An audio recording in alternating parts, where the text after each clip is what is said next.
Good evening, everyone. Forget Salah, Palmer and Haaland. You've got the only three you need for the head of the game week one start next week. It's me, it's Andy FPL Mode, and it's Luke Dis FPL on their first BlackBox stream of the season. How are you both? How many times have you practiced that?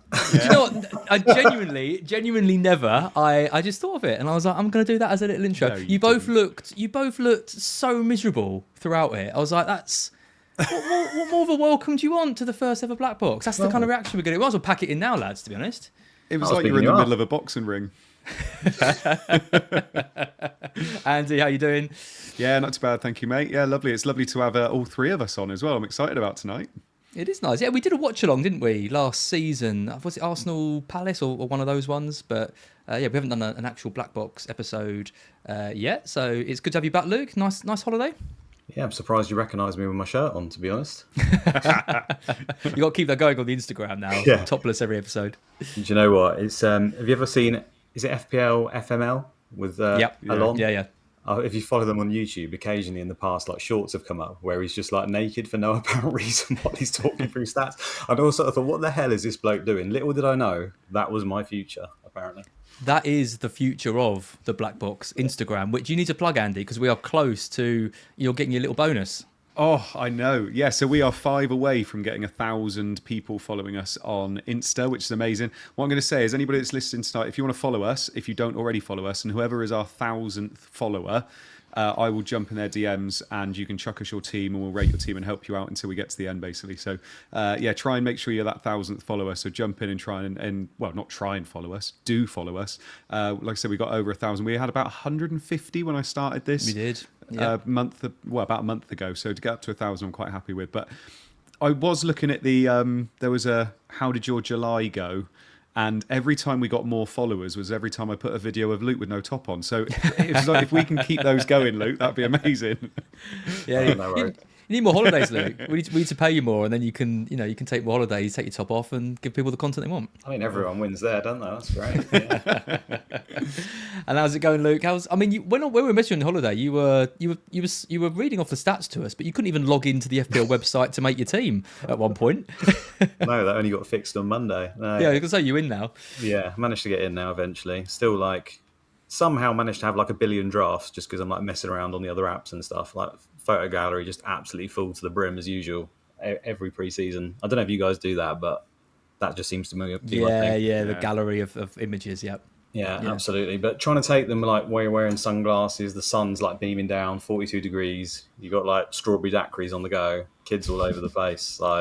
Yeah, it's a special time for me. I'll always remember it. Did you have to get permission to go off and walk around and take and do your videos, or did you pretend you were going to get drinks for the family, or how did you No, swing I that? mean I'm definitely the boss of the family, 100%. I've seen your wife, you definitely. Lovely stuff. We've got quite a lot to talk about today. We obviously the title of this episode being Astral Projection, being a reference to the projections we're going to look at. So.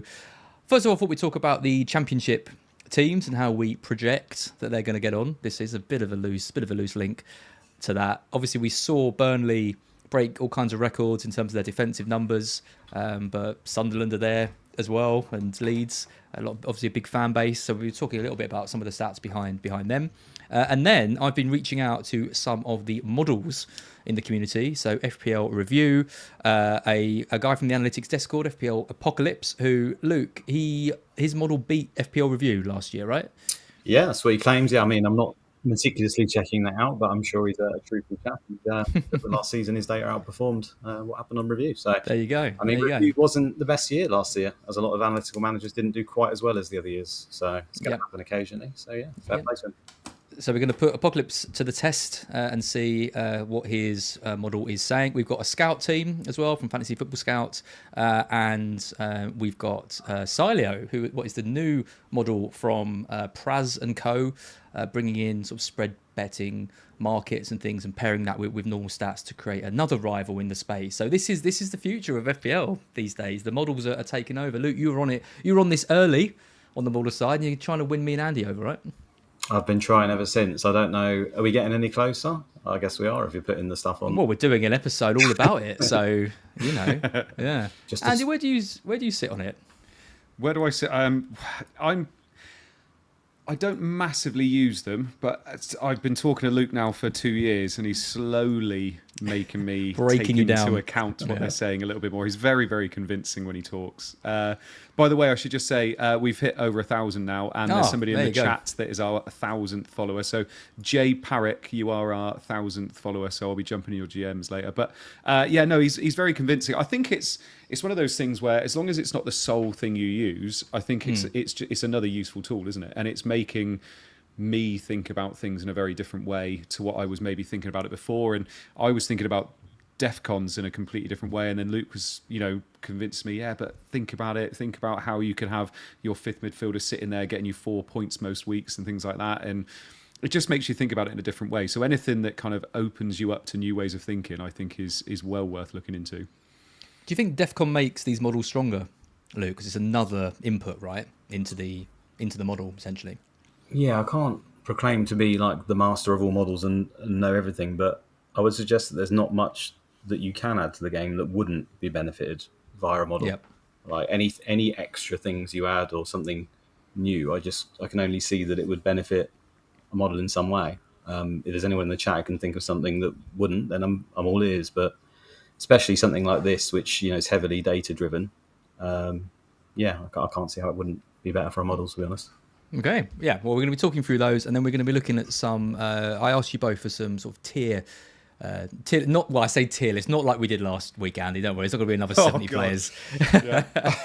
Top players across different price tiers, and we're going to be comparing those to what the model's saying as well. So if you're struggling for a player across a certain price point, hopefully we can help you out today. Before we get into the content, I just want to... No, I don't want to give a shout out to Manscaped. They're not sponsoring us for a while. They can do one for a bit. I do want to give a shout out, though, to Trevor Thompson, who has obviously overhauled the black box graphics this time out. So if this is your first black box of the season and you're wondering where all the other graphics have gone and wondering what this purple is and all the other things, you can thank Trevor for that, whether you like it or not. He's been absolutely brilliant in helping us design this, and like most people who do this freelance stuff, he's always looking for work. So if you've got any needs in terms of graphic design, you can see some of his portfolio on the screen in front of you. He really does these really clean images, and he can do anything. He can do shirts, he can do vans, he can do signs, he can obviously do websites, apps. He overhauled the black box graphics on YouTube. He's been doing Instagram covers, which are launching in the next few days, which Andy's very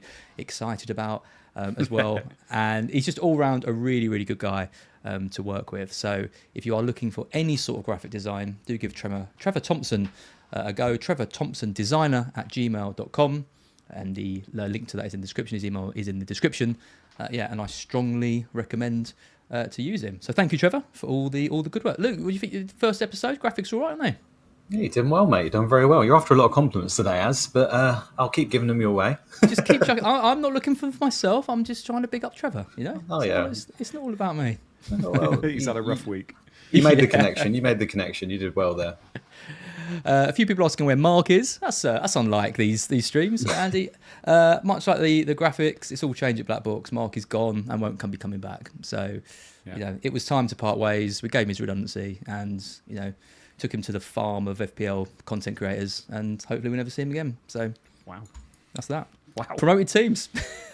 Love you, Mark. Promoted teams. So I had a quick look to see.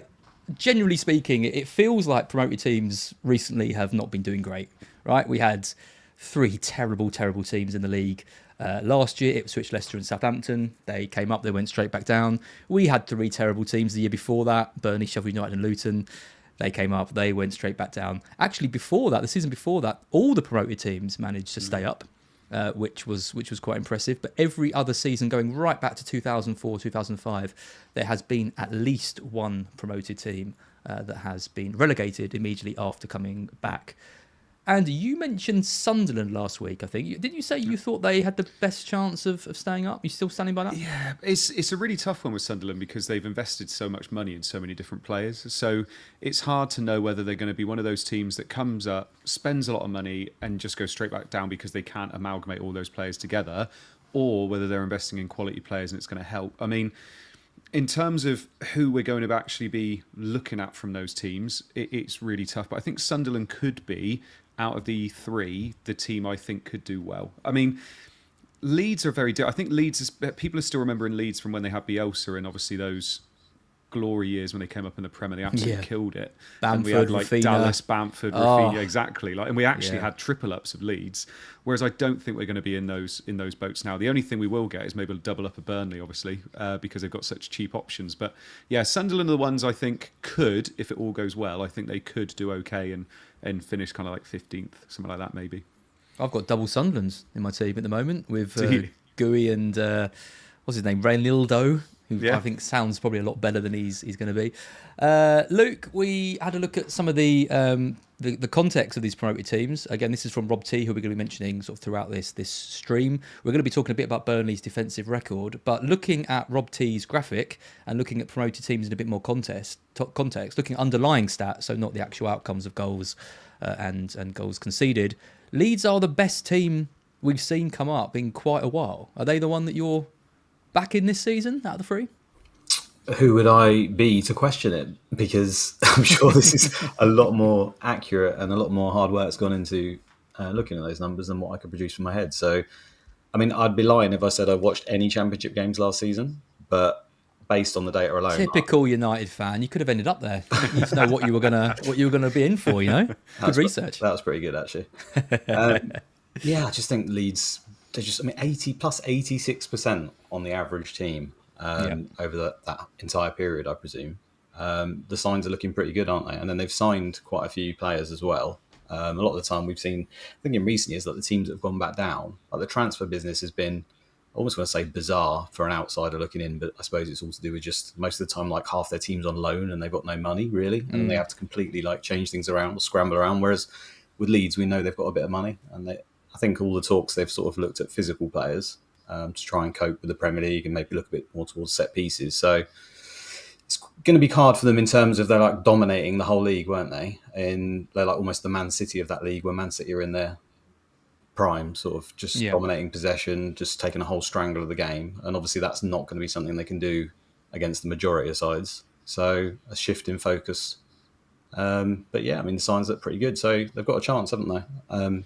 Who do you think's the worst teams in the Premier League at the moment that didn't come up, if you know what I mean, that they're competing against? Would it be like Wolves? I think Wolves have been floated around.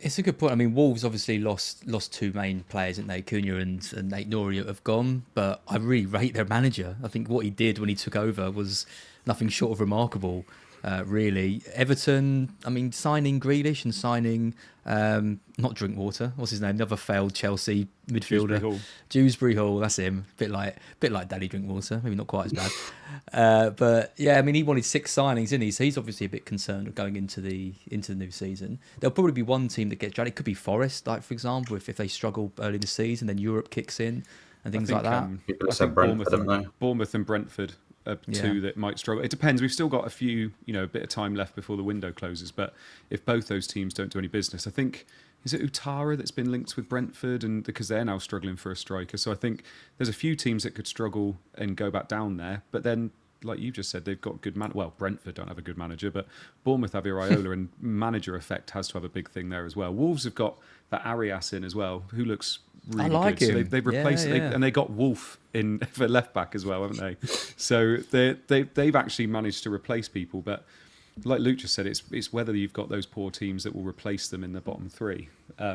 But if you look at this table, you've got the 4th, 5th, 6th, 7th best teams that have come up finished 18th, 19th, and 20th. So like apart from Fulham and Leeds in 2nd and 3rd there, it's tough to say because of what summer they'll have, how well they come up compared to what happens, because how many of them lose their manager, how many of them there's so much stuff that can happen in the summer, isn't there?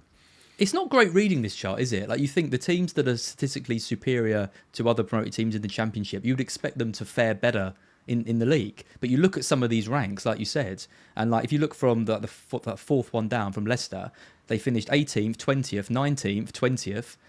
And then you've got to go down a bit more. 20th, 19th, 19th, 19th, 18th, 18th. Like, a lot of these teams did not do well the season after, despite dominating, you could argue, in the Championship this season. I mean, Leeds, looking at these stats, both attack and defence, Leeds are, I think they're the top four for defence, and they're in sort of the top three for attack. And for those listening on the pod, there's probably about 15 teams on this, and Leeds are statistically the top team for you could argue for attack and defence. So if we are going to buy into the theory that if you dominate in the Championship, you're going to do better in the Premier League, this is surely the team that looks set to do it. I do fancy them more than Sunderland and Burnley. I mean, even Burnley, when we look at some of their stats, I mean, only 16 goals conceded, but it seems like they got a bit lucky, right, Luke, in terms of that? You're going to talk about variance, aren't you? I've got a feeling that word's going to come out. Yeah, I mean, I don't have the numbers in front of me, but I'm sure it's been covered lots of different places. But Leeds' defence was better in the data than Burnley's, wasn't it? And I think a large part people attribute that to Trafford having something like plus 11 on post-shot XG or whatever, as in should have been goals, but he pulled out worldy saves, essentially. It's cost him plus 11 on the XG. So that's probably got a large part of it. Obviously, there's going to be some variance as well. I mean, we've seen it so many times before where you think of almost Man City as the classic where there's one shot against them in the game and somehow they don't get a clean sheet. Like, there is a lot of variance when it comes to clean sheets. Like, generally, clean sheets will follow the expected against data, as a general rule. If you were to look at it, they would correlate. But then there's variance within that as to how many you get. Forest end up with, was it 12, 13 clean sheets last season, something like that? And if you look at their data from the second half of the season particularly, it's really bad. I think they're like the fourth or fifth worst team in terms of expected goals against for the second half. Yeah. They did have a tail off, but didn't really necessarily reflect it. So, yeah, there's always going to be a little bit of variance in there. Leeds probably the better team defensively. And, I mean, Burnley, do you give them any hope of maintaining that? I know it's Parker's kind of vibe, and I imagine he's going to play very much the same way in terms of defence first. But can you see them getting anywhere near the kind of data they're pulling out? Or was it 16 goals? He said 16 goals. Be lucky they don't concede that in the first 4 games. 4 or 5 maybe. But well, I mean, let's take a look at that, because this is the best Championship defences that we've seen. This is going right back to 04-05. So you can see here, Burnley conceded 16 goals last season in the Championship. The next best is Leeds, the same season. So last year they conceded 30 goals, and that ties them with Preston and Watford, who both only conceded 30 goals that season. Interesting, Preston didn't get promoted. They only conceded 30 goals in the season and didn't get promoted. Watford did, and then went on to concede 77 goals in the Premier League, which is one of the worst out of the list you can see on the screen in front of you, and then immediately got relegated again. But, I mean, looking at this list, there's, about 10, 12 teams on this list. And these are the best defences in the league. I mean, if you look at the average of the Premier League teams that finished between 11th and 20th, they conceded 62 goals on average. And if you look at these teams that have come up and had these great defences, on the whole, they do better than that, right? You can see here there's 6 teams that stayed up. They all conceded less than that 62 average, and that is what helped them stay up. So it doesn't necessarily, I think we think that obviously the Premier League is a completely different ballgame to the Championship, and teams that sit back and promoted teams that sit back tend to get absolutely obliterated. We kind of think that, but actually there's evidence here to say if you've got a good defence in the Championship, you tend to compete quite well with those in the bottom 10. The thing that's tough, I guess, with this is if they, for instance, like you look at someone like Middlesbrough, 15-16, they conceded 53 goals. But the problem is those goals are probably spread out quite a lot as well. And they could be conceding that one goal. Because they're sticking everybody behind the ball and trying to suffocate the opposition, they can see that one goal, lose 1-0. And it's no use for us in FPL, is it? So, like, yes, you've got teams like Hull and Watford that concede, 77 and 80 goals. So it's, they've got some absolute drubbings in there as well. But if you are just like, for instance, like I'm expecting Burnley to be this year, they're not going to be playing expansive football. It's not going to be like Burnley when they came up with Company, wasn't it? When he tried to carry on playing the same attacking football and got a few more goals conceded. But you can just see them losing kind of 1 or 2-0 in games, or scoring 1 or 2, but obviously conceding still as well. So I don't think it massively helps us for FPL. The only thing is, like I said before, is that you've got Steve Esteve, who's only 4 million, and you've now got Dubravka, who's only 4 million. So to be honest, you're not really looking at how good they're going to be, because they're just absolute bargains at 4 million, and it helps your team. You're hoping they can capture any semblance of the form they showed in the Championship. Because if you've got 4 million assets in your team who, in game week 2, they're home to Sunderland, aren't they? If you want to play one of those in that game, and not worry about it, then you want to hope that they can still do it. Incidentally, the only team here that conceded more than that average, so the bottom 10 average, was QPR. In 10 or 11, they conceded 66 goals and managed to stay up. So the only team that managed to avoid relegation despite conceding more. And who did they have in their team? Do you remember back to the 10-11 season? Tarabat. Yeah, he was the one, wasn't he? What a player. Absolutely loved Adele. Thought he was unbelievable. Was that Yeah, when they not had Joey Loic Barton, Remy just as to well? clarify. You don't. Was Joey Barton there as well? Wow. No, Andy Was that said Loic Joey Remy Barton. as well? Yeah. Oh, When yeah. Remy scored that screamer I don't know against if that was Chelsea, that wasn't it? season. No, I think it was. Was that I think a it bit was. later? I think it was before that, because they went down. I think the season after this, and then came back up again. came back I don't think they had a particularly good team this year. I think we're into the sort of Clint Hills and Fitzhall Champman type Ellis. players. Clint Hill. One size. One Yeah, size I was mean, great. if there's any QPRs in the fan, let us know some of the players that were in that season where you managed to stay up in 11, 12. I just remember Tarat was there because I had him in my he was team. great. Yeah, he was absolutely unbelievable. Can I just say, by the way, Steve, I've heard him referred to as Electronic Steve, and that's what I'm going to be Yeah. going for. Yeah, I think we have that's to. We have that's to. fantastic.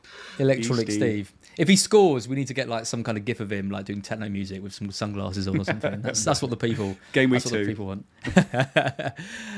We know that Burnley's success was a lot in part to James Trafford. He was unbelievable for them last season.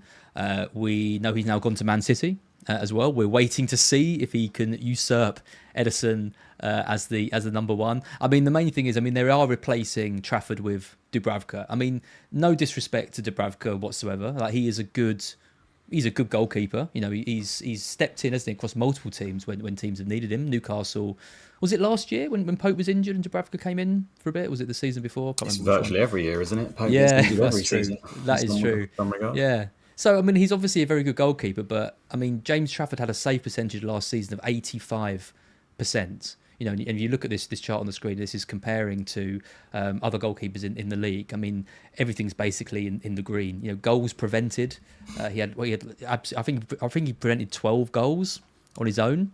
In terms of that. One thing that was interesting though was he didn't actually make many saves in matches. So his save number is actually one of the lowest in the division. But when he was called upon, he made crucial saves.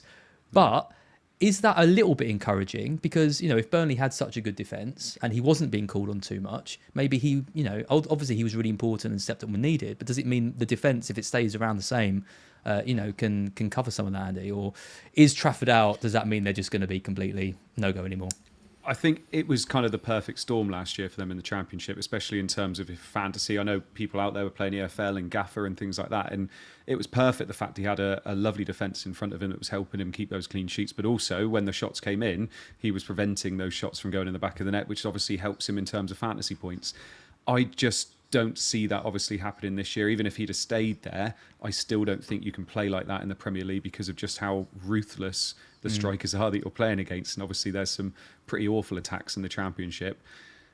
But this year, and I know I keep referring to it because obviously that's how it is, but Dubravka is literally just 4 million. And what you want from that 4 million keeper, it's to stay on your bench and maybe play in your bench boost, which is perfect, which in game week 2 they play Sunderland, which I don't actually know how they got on against Sunderland last year, but obviously it's a very different Sunderland team.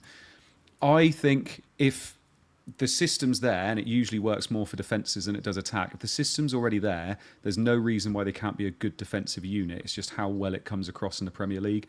And usually there's at least a transition period or they struggle all year. And I think this is the team that I'm projecting to struggle the most, which is weird because they had the best defence last year, but we'll see what happens. 0-0, says Nikolai, which sounds about right. I think that was a bit of a trait of Burnley. I think they did grind out quite a few 0-0s. I think you don't have that good a defensive record and not get 0-0s, On Trafford's stats, by the way, I'm sure he is a very good goalkeeper coming from Man City, going back. He's obviously had a big reputation. I can't comment because I didn't watch last season, but I'd be surprised if anyone can keep up that percentage full stop, even if he was back in the Championship. Like, you are going to have seasons where goalkeepers' data isn't enough of a sample to actually say whether they are world class or not. And I'm sure, like I say, he could be, but you can think of examples recently. Like, I think Sells went from the worst goalkeeper stats in the league to the best in one season in terms of the amount of goals he stopped for Forest. Mark was talking about him getting replaced, and he had like an absolute worldie of a season. No one mentions that. No one gives him any grief for that. Yeah. Flecken's been similar, I think. He was quite poor the year before, and then this year was actually pretty good. So usually it just levels out over time. Like I don't know what the highest percent sort of stats for a goalkeeper are out there, but I would suspect 85% to keep that up there would be absolutely unreal if you can maintain that. So good luck to him. Yeah, I mean, pass accuracy 70%. That is something he will have to improve on if he's going to make it at number one at City. Ederson's is 85%. I mean, Pickford, he's widely regarded as a very good goalkeeper with his feet. 89% pass accuracy for Pickford. It's just 70% for Trafford. So that is something, he's a young keeper. Obviously, that's going to be something that he needs to work on. But that might be the thing, I think, that keeps Ederson in the team for a little bit longer, because we know how much Pep likes to play out the back. So, yeah, we have to wait and see on that. The only thing I will say as well, they struggled to score a lot of goals last year. So it was a lot of 0-0s. Like I said, 0-0s at half-time, winning 1-0 at the end. And because of that, if they do keep a clean sheet, the bonus for the defenders is going to be good, because we're not expecting an awful lot of goals from them this year, and I don't think they've really invested in a lot. I think Josh Brownhill was their top goal scorer last season. So if that's not the case, great, is it? Exactly, and I think he overperformed as well. He only had about 10 XG, but he scored about 18 goals. So we're not expecting that this year. Brownhill was good in Gaffer, but I'm not expecting him to be good in FPL. So if that's the case, and they do keep any clean sheets, and you play him in any plum home fixtures against other promoted teams or other teams down there, they could get you a bit of bonus, I guess. Yep. Andy, prediction then. Do you think, with all we talked about just now and your own thoughts, are all three promoted teams going down? Or do you reckon it could be, you reckon one's going to stay up? I mean, to have 3 years in a row where all three promoted teams go down, I do think some of the teams that have been in the league for a while now have got worse. So I feel like Bournemouth, unless they invest in the next couple of weeks, I feel like they are going to struggle defensively. Attacking wise, they should be right, but I think they're going to struggle. I think Brentford, I mean, someone in the chat said people always underestimate us, but I'm not underestimating Keith Andrews. I don't like him at all. So I think they're going to struggle as well. I think there's going to be some teams that are worse this year, which mean that another team can come up. So I'm going to say that I don't think all three will go down. Luke? There's not enough people called Keith these days, is there? There's really not. I think probably for the best. Sorry to any Keith listeners. As just crossed that off of his baby names. Yeah. I think I'll have to back the data, because that's what I do, right? I think Leeds might stay up. I think it's going to be close, obviously, but I'd go for them. And I think the other two are just dead and buried, to be honest. I mean, Sunderland have signed well, like Andy says, so maybe. But if I knew the answer to this question, I'd be putting a lot of money on and trying to win. And I don't win money when I bet, so you just never know, do you? When we make that many signings, it's not just about the quality you bring in; it's about the chemistry, it's about the locker room, it's about so many things. Injuries play a massive part. Yeah, I mean, Forest, like you said, Forest managed it, didn't they? They made a whole host of new signings and managed to stay up.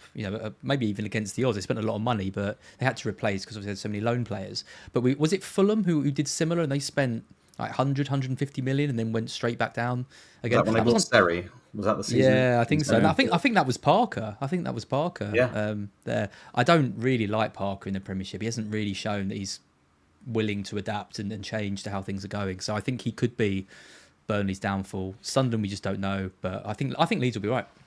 Just very, very quickly before we move off this, there are a lot of people in the chat asking about Perot. Obviously, 5.5 million, scored, 19 goals last year. What do we think about it? Because I've seen a lot of Leeds fans saying he's going to be replaced, but it hasn't happened yet. But obviously, to start the season, 5.5 million. Didn't they hate Bamford the year he came up? Yeah, they hated Bamford. Yeah. He ended up scoring all those ridiculous goals. I don't know, but I'd love to know the answer to this question, because I think if he is going to start the season, and even if he's not particularly good, like some people seem to think that he isn't suited to the Premier League, I've seen, it wouldn't matter, because if he's 5.5 million and seems to be on penalties, it would be almost impossible for him not to be valued if he's going to be playing the minutes. We've seen it so many times, like your Pookies, etc. And they were sort of 6.5.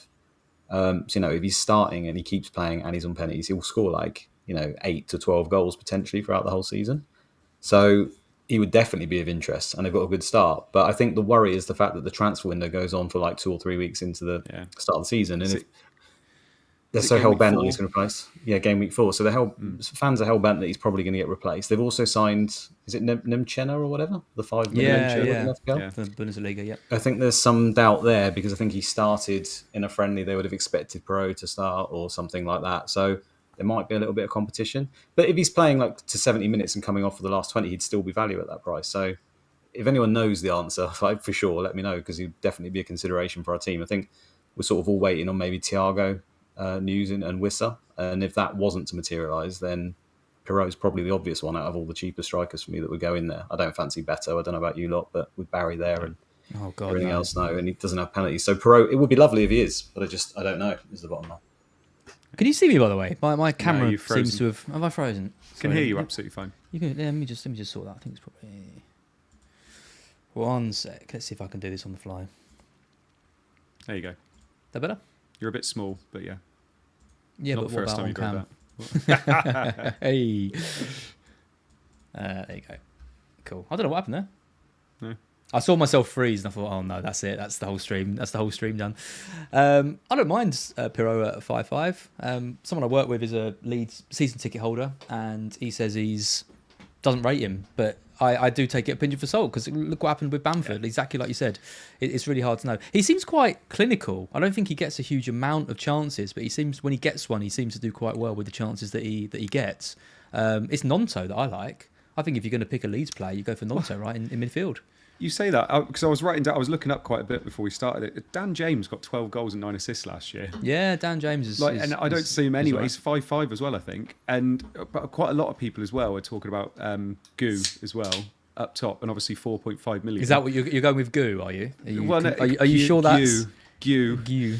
I think that's it. I saw a video with how he pronounces his name, but he's got like Isidore and Mayenda, who got like 12 and 13 contributions between them as well. I think they're all. It's tough to pick any of them, but like Luke's just said, if Perot does start the season and we're just looking at 5 weeks and they haven't signed anybody yet, he scored 5 in pre-season or something.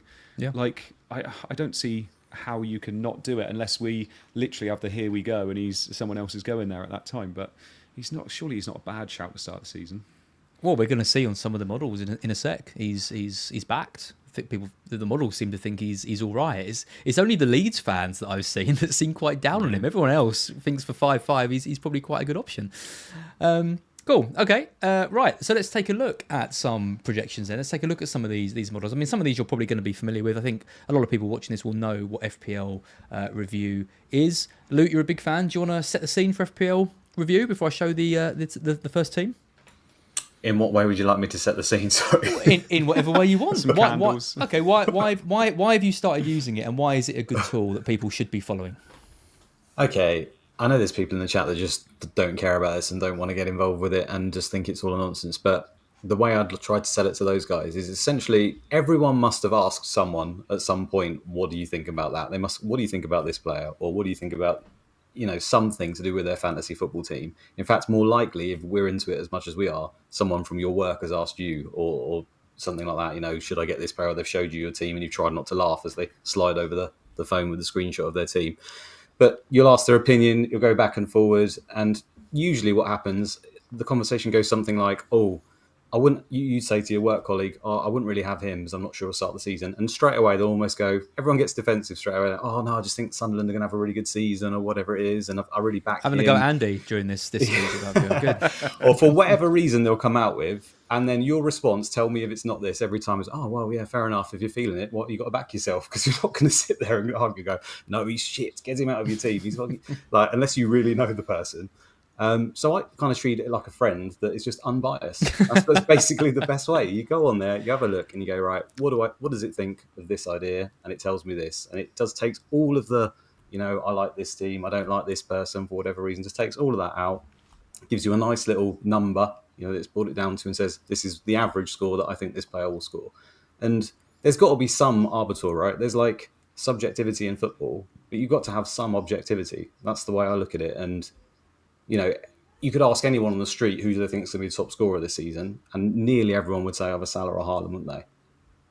Do you see what I'm saying? So yeah. people, there is a line. You can't just go out and go, Guy from Sunderland's going to be the one who's going to score 30 and not think they're crazy. So I just use it as like a sensible friend. You look at it and you go, oh, what do you think? There you go. I'm glad you've made a friend, Luke. Finally. Well, it's nice. hard at 41, sticking It's nice here. Yeah, I think I was saying this on the team section video I did the other day. I think Mark and I fought against review for a long time. I think we got a bit frustrated. We joined the crowd who thought models were anti-FPL in a way, and people were using them too much, and we tried to fight against it.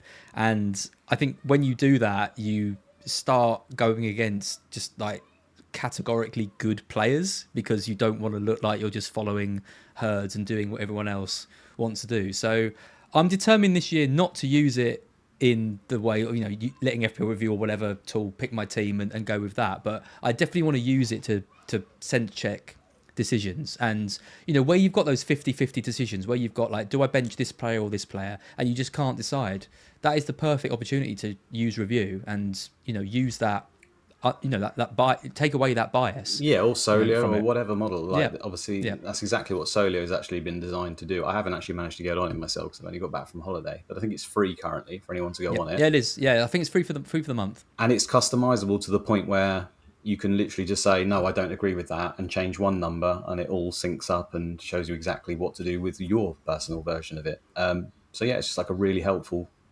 tool, like you say, for those little split decisions. Helpful friend. Yeah, nice. Andy, you going to use it much this year? Yes and no. I use it in probably the same way, where it's like a sense check, and I quite like using it in terms of like, oh, I completely forgot about that or didn't think about that, for instance. But I think there's the argument against it as well, is like, oh, you need the eye test. You need to be watching games. And I think a lot of the time you don't. I mean, I was first in Gaffer and came 12th, I think, in the end out of all those managers. I didn't watch one championship game. Yeah. I just used all their data, and I was just like, I'm just going to literally do it from data. And actually, a lot of the time, eye test can deceive you, and eye test can make you see things that actually aren't as important as maybe you think they are, and it's extremely fun, subjective. Though, isn't it? It is more fun, but like I see people say about match of the day, like watching match of the day highlights, and I think, but you're literally just watching the highlights, like what people have put together to show you and things. So I really do see both sides, and I try and kind of be in the middle of both, if that makes sense. And I will, especially when you get to like double game weeks and things like that, having something that maps things out for you can really help. But then also doing it yourself and seeing those little bits that maybe might not be there can be quite fun as well. And sometimes the models take a little bit of a while to catch up with things that are happening too. So I can see both sides, and I try and kind of stay in the middle of both of them, if that makes sense. Yeah. And Mauricio says, is this an ad? No, it's absolutely not an ad. But what I do want for BlackBox is for us to be transparent, and that's what Luke's always done in how we use it. Because I know there are people out there that use review and don't necessarily talk about review, or they use Solio and don't talk about it, or they use these models and don't mention them. And that is where I think people get a bit annoyed, because there's almost a bit of deception around using it. Oh, I'm making all my own decisions. Actually, I'm just following a model. I don't want to do that. So we're going to be transparent about how we use it, and it's going to be something that we talk about more over this season. Well, where do you draw the line? I bet when you speak to your workmates and they go, "What, you go and look at XG and stats? You're cheating." Yeah. Like, oh, you look at a fixture ticker. Yeah. Oh, you pay for a scout membership or whatever it is. Like, again, it's just another thing to add. People don't have to use it if they don't want to. I just think it's quite handy, and especially if you're lazy like me, it's very easy, because then you can just go on and change one thing, and it says, oh, I should do that, and 9 times out of 10 I'll ignore it anyway. But it's nice to know what I should have done. Yep.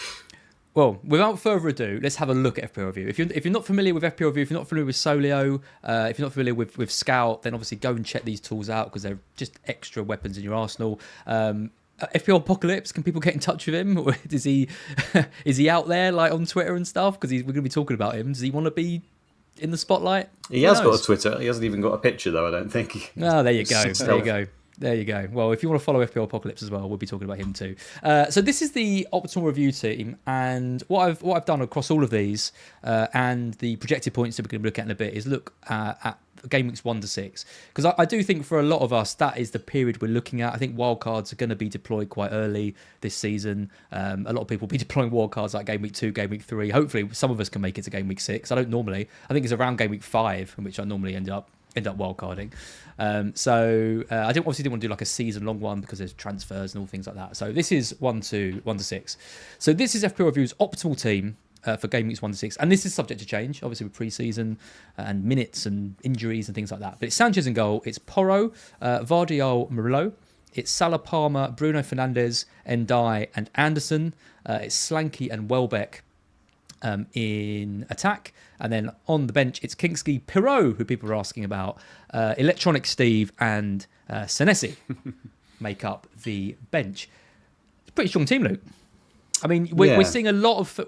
When review law, we saw a lot more Fernandez's come in. We saw a lot more Ndai's. We saw a lot more Andersons coming in. But you can't really argue, can you? I mean, why do you think some of these players are so popular with tools like this? No, it's important to say as well, this is with the particular settings that I happen to have at the time. As I mentioned before, like you can tweak any sort of little tiny thing and you'll get a different version of this optimal team. But this is what it produced for me. And I've adjusted some of the minutes as well, I think. So there is that. But yeah, I mean, it is hard to fault it, isn't it? When you look at it, I mean, it is just the first 6 weeks. So yeah, obviously it dead ends to that point. But I would actually be happy to carry the majority. You know, most of the time you could look at that and it would produce a team where you think there's no way I'd want that player long term. I look at all the players there. There's not many I think I definitely wouldn't want to carry long term. I think Welbeck concerns me personally just because I just don't trust the manager and whether he's going to play all the time. Not like, Did you adjust his minutes? I don't believe I did, no. But I'm surprised he's so high on the... Well, he's pretty much confirmed for penalties and he's got some good opening games, isn't he? I think it's more to do with generally most of the forwards just absolutely terrible on most of the models that I've seen. They're not rated highly at all, probably to do with the DEFCON changes, just the general value. And therefore, Welbeck finds his way in there. You know, I'm surprised that's not Strand Larsen, to be honest. Yeah. He seems to be more favoured now, so maybe it was just taken a little while ago. So yeah, he would worry me maybe slightly with the minutes. Obviously, Slanky at the moment, he's not started again tonight, I believe, in the friendly. Yeah. So No, he's not even in the squad. Right, so he would concern me as well. But again, you'd probably want to adjust that.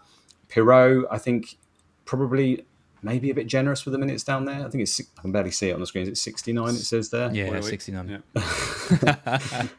This is why you're on here, Andy. You know, real insight like that. First thing I've said in like 3 minutes. But Leeds' games are good. And like we've already discussed, if he is going to play, then he's probably really good. Because I think the value is in midfield and defence this year. So you almost want to dead end one of those spots. And Pirot's are close to that. At least he's playable, right? And Dye, I personally have a thing against. I don't know why. I don't really like having. This that is the bias that you team. need to take. You need to take that out No, of your game, I know, Luke. but I ban him. See, this is what I do. I do stupid stuff like that. His underlying data is just pretty horrendous, isn't it? So I don't like players where their underlying data is just not that good. I completely get it. Don't get me wrong. You know, the fixtures are good. He's going to play the minutes and he's on penalties, so he's probably one of the best 6.5s or under. Like, I don't deny it, but I don't know. I just don't like players that don't have strong underlyings.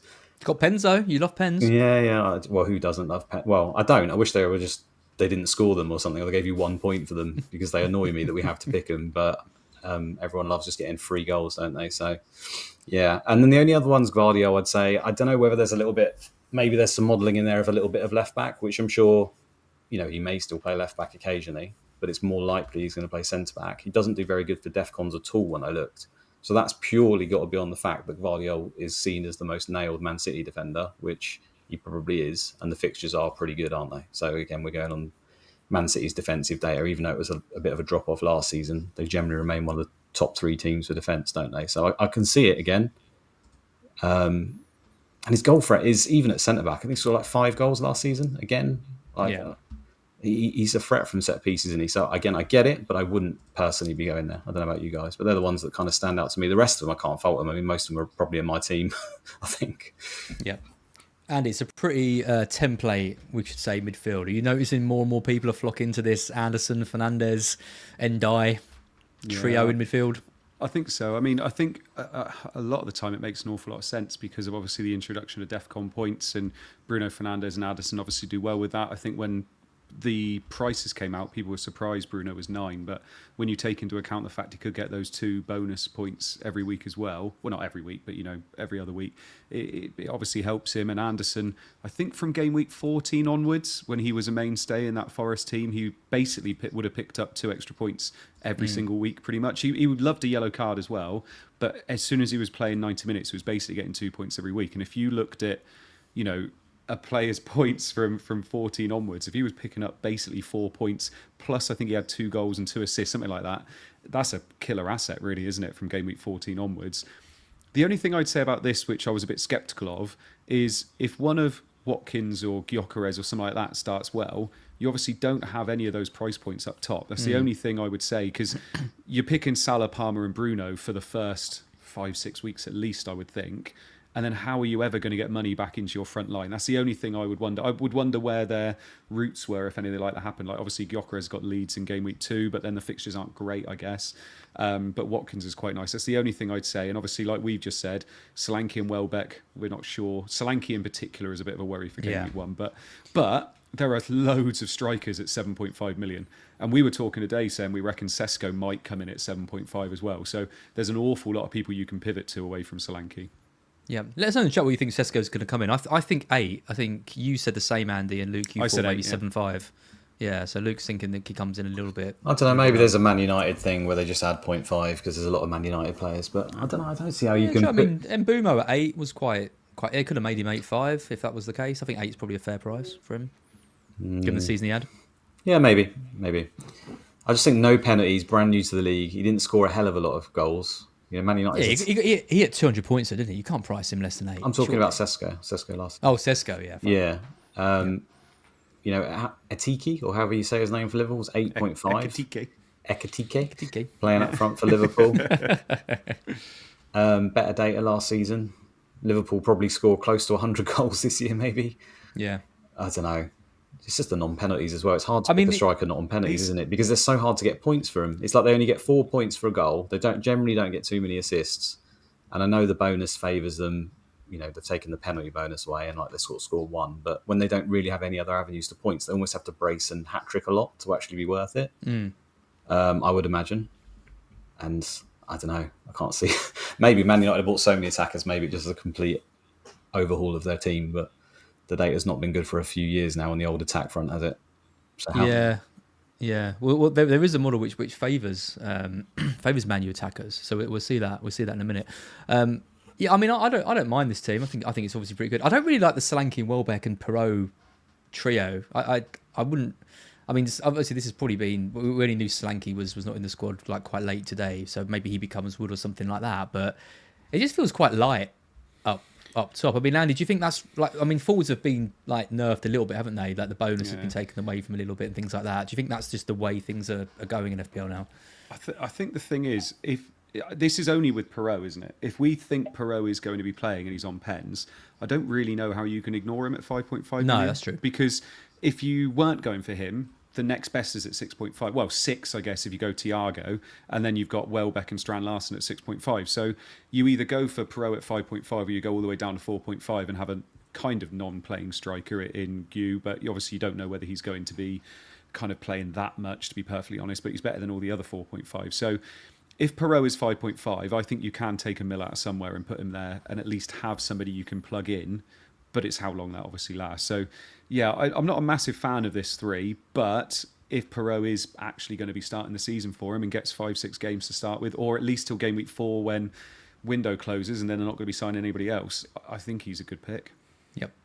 Before we move on to Apocalypse, we'll always shout out to Friendly FC who pointed out the league code was wrong in the description. I've now updated it. So if you want to join the Black Box, I know, terrible. If you want to join the Black Box League, which of course you do, the league code is DGETG1. So if you stick that in on the Premier League leagues, then you can join us, DGETG1.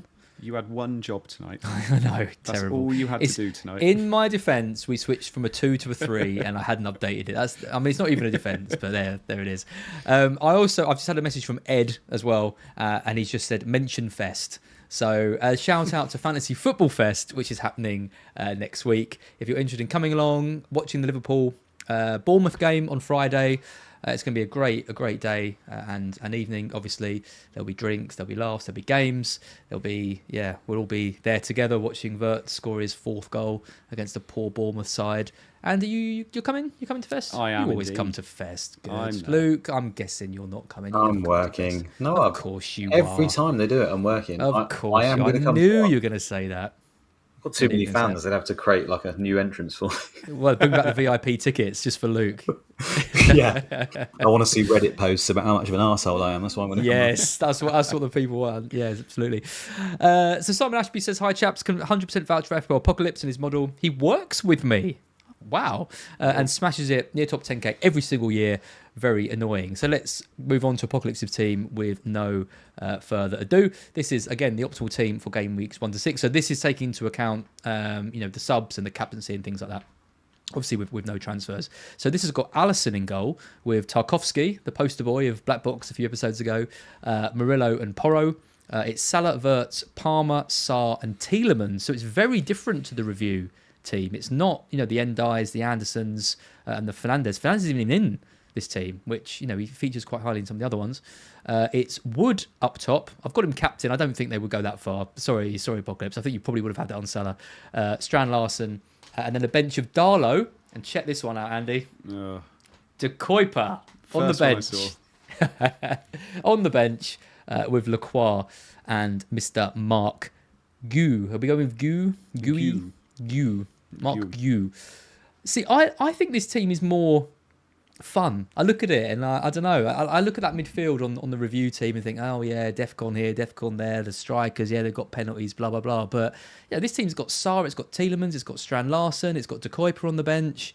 So I prefer this one. I prefer this one to the review team, I think. What do you think, Andy? I'm starting to think that I've obviously made a mistake picking a 9 million striker because, as Luke said earlier, the value doesn't seem to be in strikers, and they're going for all these cheaper ones, and obviously put all the money in defence Watkins in particular. Not coming up. Yeah. No, but obviously in defence in particular, I'm really surprised they got a 5-5 keeper. That's one thing I was really surprised, especially when you've got. I mean, we're obviously big on Van Dijk. He's 0.5 more, but we like him because of obviously DEFCON points, all that kind of stuff as well. But they've got Allison in goal there. But when you think how much money they're spending on their defence, they've even got a 5 million defender on the bench as well. So they've spent quite a lot there, and I think this is maybe what we're going to start seeing from a lot of these models and from a lot of teams. Maybe is that they're going to start taking money out of their attack, and like Luke said, strikers, they've got so little routes to points now compared to the midfielders and the defenders that maybe that's where the value is going to go. But are we saying that maybe we can start getting kind of 5 at the back or playing 5-4-1s and things like that? I don't know. Well, we're going to see the scout team in a second. Yellen says this team has a soul, which I quite like. Nice. It looks like a human's picked it. Is that what she's saying? Yeah. I think that's. It looks like one of us has picked it. Luke's interesting with this because Luke insisted on doing a video about how great Rodgers was as an FPL asset, and then all of a sudden, review comes out and Tielemans is being picked by quite a few people because he features well on the models. And all of a sudden, Luke is all like, "Oh yeah, Tielemans. Yeah, we've been talking about him for ages. Great pick. Yeah, we've just been keeping him a secret from the lot of you." So go on then, Luke. Talk to me about Tielemans. I refuse to talk after that. Selling me down the river. No, I do like both. I mean, there's the million between them, isn't there? So that's the thing. And I think Rodgers has now picked up an injury, hasn't he? I saw from. Well, he's been cleared. Yeah. He's been cleared. Okay. He hasn't picked. He's been cleared in the sense that it's nothing serious, and he should be back for game 1. I think the appeal with Rodgers is obvious, right? He did really well last season, and I think he started every game. Someone correct me wrong. I swear 37 he started. 37 games, right. So really, really impressive from a player that I think at the beginning of the season people said they didn't think he was nailed on or even close, and obviously started at 5 million. He got close to double digits in goals and assists. Plays for a really good side, plays number 10, which is like a position we don't have too many of in the Premier League, really, where they're almost given say, place number 10. He does cover the wings as well, but he's almost like a shadow striker at times. Definitely the ball progressor in that team, and then sort of joins the attack.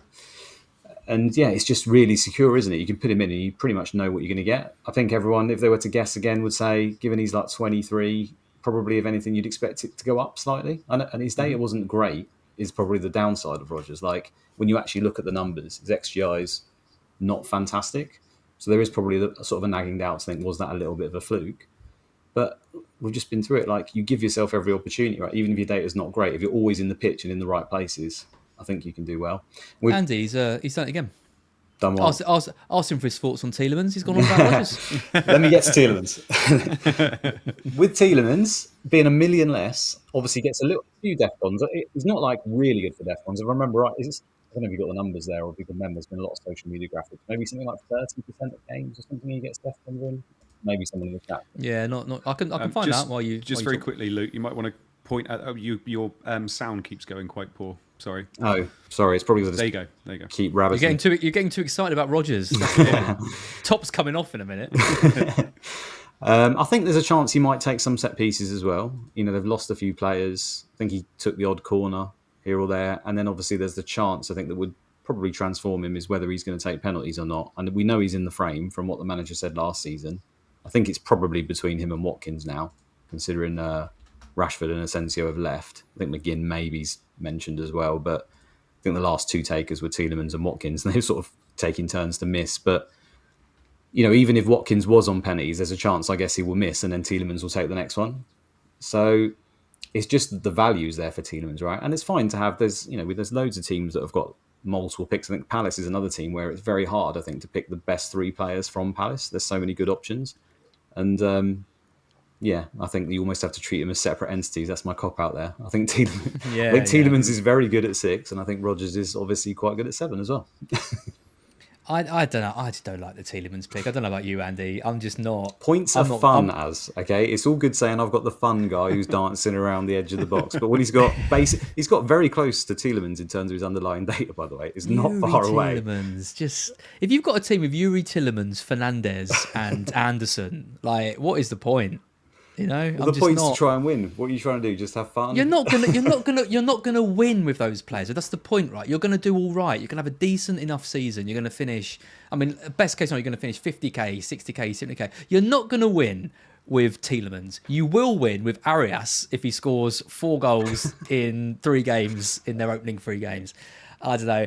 This is where I struggle with the models a bit, Andy, I think, because I don't think I can pick players like this. I don't think I can pick Casados, Andersons, Tielemans.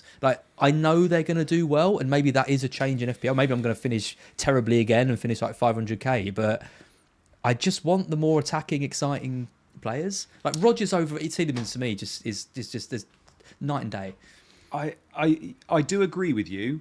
But if there is a penalty in pre-season and Tielemans takes it over Watkins, then I think he's more exciting.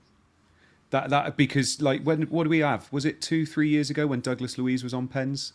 And we all ignored him though, didn't we? But all of a sudden he was on pens and he was a fantastic option. And I think if he is on pens and we get some indication in pre-season that he's definitely on them, then I think at 6 million it makes an awful lot of sense. And the fact that, he can get DEFCON points, although I don't think he was great for them anyway. I think he was averaging 7 or 8, if I remember rightly. But I think if he's on pens, then yes. If he's not, I mean, Luke, if he is definitely not on pens, if we see a penalty in pre-season and Watkins takes it and they're both on the pitch, does that cross him out for you, do you think? No, it wouldn't cross him out because he's still good without him. And like I said, Watkins could quite easily miss and then Tielemans will be in the frame. We've already seen that happen multiple times. Like penalty takers don't stay anymore in modern football very often. There's a lot of teams swap them about, don't they? So there is that as well. I don't think you can just. You're not picking Tielemans if he's not on pens. Well, you might do. I mean, I've just said there in the chat that Yuri Tielemans is the GOAT from JC. Now, JC, that's because he won him in the Telegraph. There's a follow-up message to that. There's more context to that. Thank you very much. JC says Yuri Tielemans is the GOAT. I'm putting him in. Exactly. Like one Telegraph last year. Andy, can you not insult our viewers, please? That's not how we get more Instagram viewers. Good initials. And I believe he had Doug Luiz when you said no one had him. He had him, and he ended up coming in the top 50 in FPL or something. So this guy knows what he's talking about. He's a lovely player, Tielemans. What you say about fun, he's actually really good to watch. Did you see his assist the other night? He's a great player, but he's not an FPL pick. Okay, well, the points predictions would say that he is an FPL pick. Your fun radar is for you. Is for you, as X fun. It's not factored into these models, Is it factored in what they got him as, like 40% pen chance? Well, you can adjust it. I think I don't know what it is currently at review, but it's something around 20 or 30, I think, from memory. But you can change it to whatever you think or whatever your beliefs are. Yeah. Tielemans has missed 7 penalties out of 31. Yeah, Watkins' record's bad as well. Give it to Rodgers. No, he's I apparently just- very I good just- at them, but he's not Yeah. even mentioned by the manager, was he, in the Do list? you remember us all being really happy when Watkins was taking off penalties? Because of Yeah. how many he missed. and We how all many- had him, didn't we? We were Yeah. like, take him off. He can't bloody score And he them. kept winning penalties as well, didn't he? So we were thinking we were going to get more assists. So we were quite happy when he came off. The thing them. is, though, Salah was like that. Do you remember Salah went through a bit of a run where we weren't confident about him scoring penalties? Now look at him. I mean, Well, he's last still season not- he was. No, he's I still don't not the best know. penalty taker going. I don't know. Last season, did he miss one last season? Yeah. I know he's missed one pre-season, hasn't he? But I don't know if he Yeah. missed. Did he I miss think one he last did year? miss one last Did he? season as Okay. well. I don't know. Sometimes he pretty sure. steps up and you just look at him and you're like, "There's no way he's missing this." He just smashes it into the top. Okay, well that's FPL Apocalypse's team. Follow him follow the faceless FPL Apocalypse on Twitter if you can find him. I haven't even seen him. FPL_Apocalypse. There you go, FPL_Apocalypse. Excellent. This is the scout team. So this one is a bit different to the others in the sense that it's not taking into account subs. So this is effectively, if you're a set and forget manager and you want 6 weeks of not making transfers, you want to. I think Seb, your old Scoutcast partner, Andy, last season, he was determined, wasn't he? I think he went. He built up the maximum number of free transfers over 4 or 5 weeks. I mean, he ended up finishing like 1.5 million or something in the world. We won't reflect too much on that, but if you're that kind of manager, you want to build up those free transfers and go ahead. This might be the team for you. Thought this was interesting looking at their predicted points model. It's 5 at the back this time. So again, we talked about money coming out of forward line and going into defence. Scout has put that into the back line.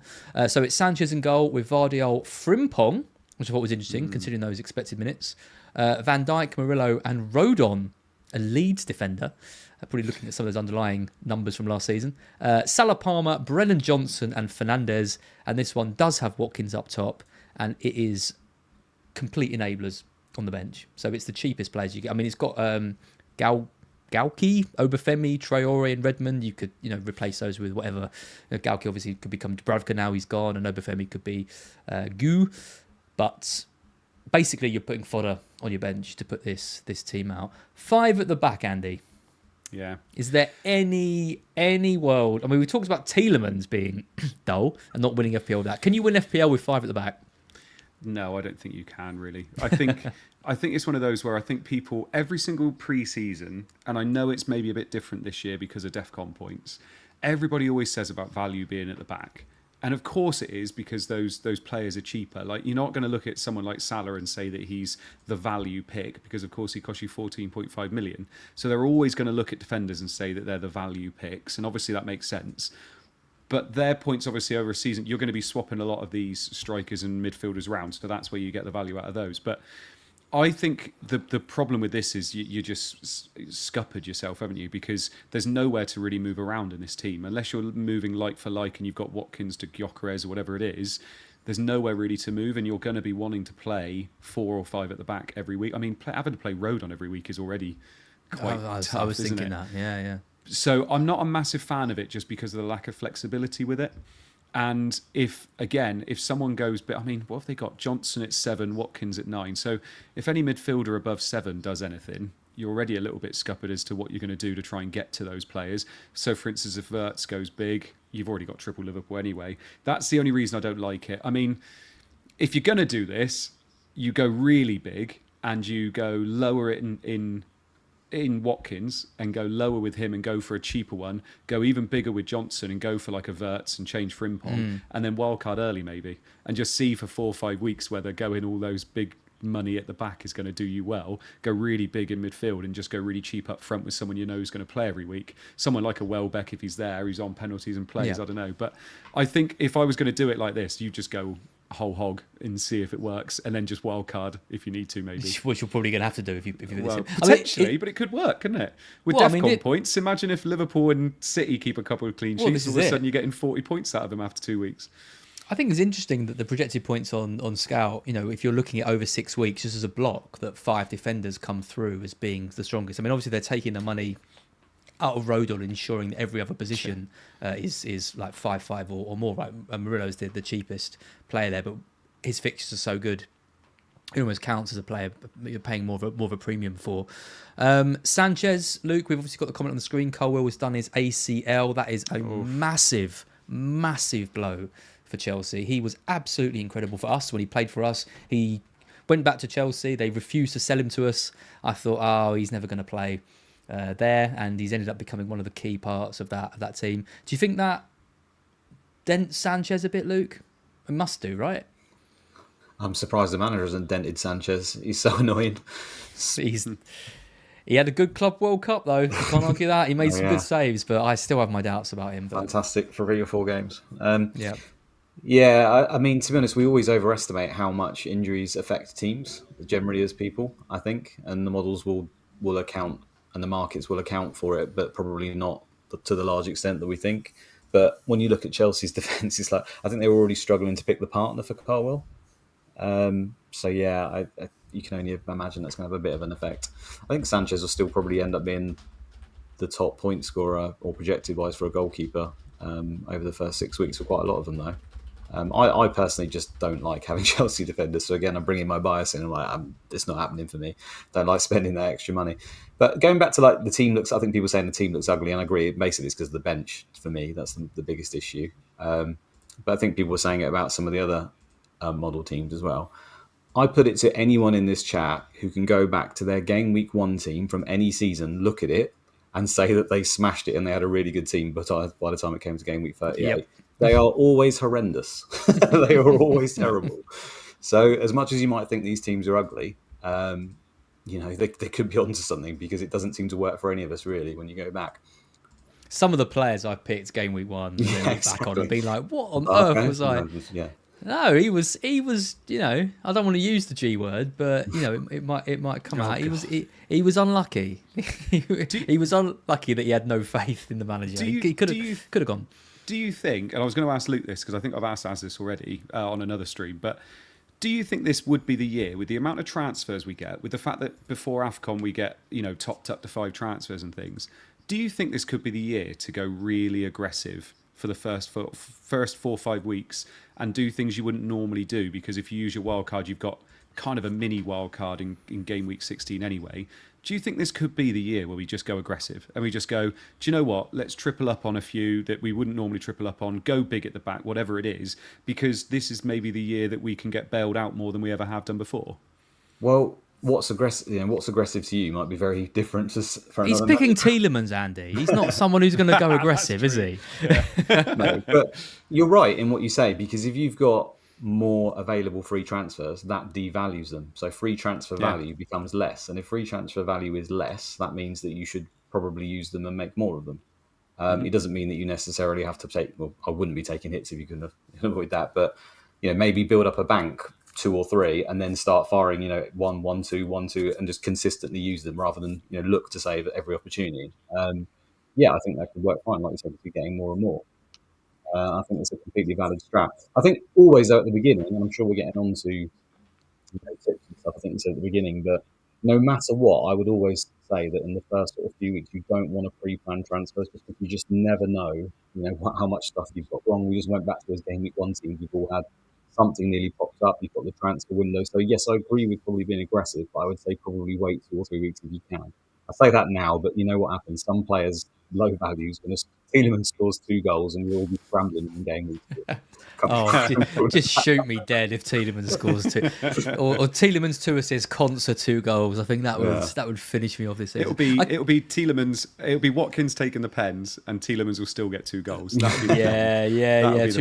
Two rebounds. I keep telling you though, we talk about aggressive play. If one of you could go really aggressive at the start of the season, bench boost, free hit, wildcard, get yourself into the top 1K, that's going to do wonders for the Blues this year, right? It's going to really, really help with the numbers. Does aggressive mean use the chips then, or does it mean pick players that haven't got secure minutes? Because like here, Frimpong, he could be really. Is that what people mean when they say? I'd really see that as aggressive. He's an explosive player, but he might not turn up. going Marlon instead of Tielemans and Rodgers, for instance. Yeah. Okay.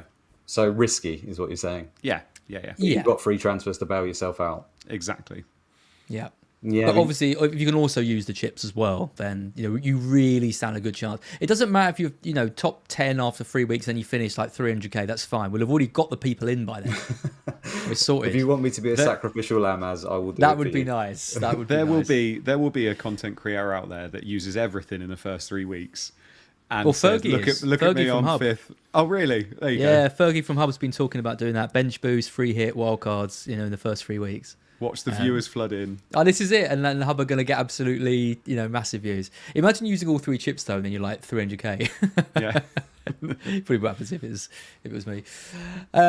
Cool. Okay, that's enough on Scout. Let's come over to the new guys in the field then. So massive shout out to Praz, who's been working me on this to get this team over to me and some of the projected points as well. This is Silio, so do check them out. As I mentioned, they are free until the end of the month. And if you like the idea of models, you like the idea of all these things that we've spoken about, do check out Solo. They bring in the spread market betting stats as well. So they've got that sort of almost human element to things alongside all the other bits to create something really cool.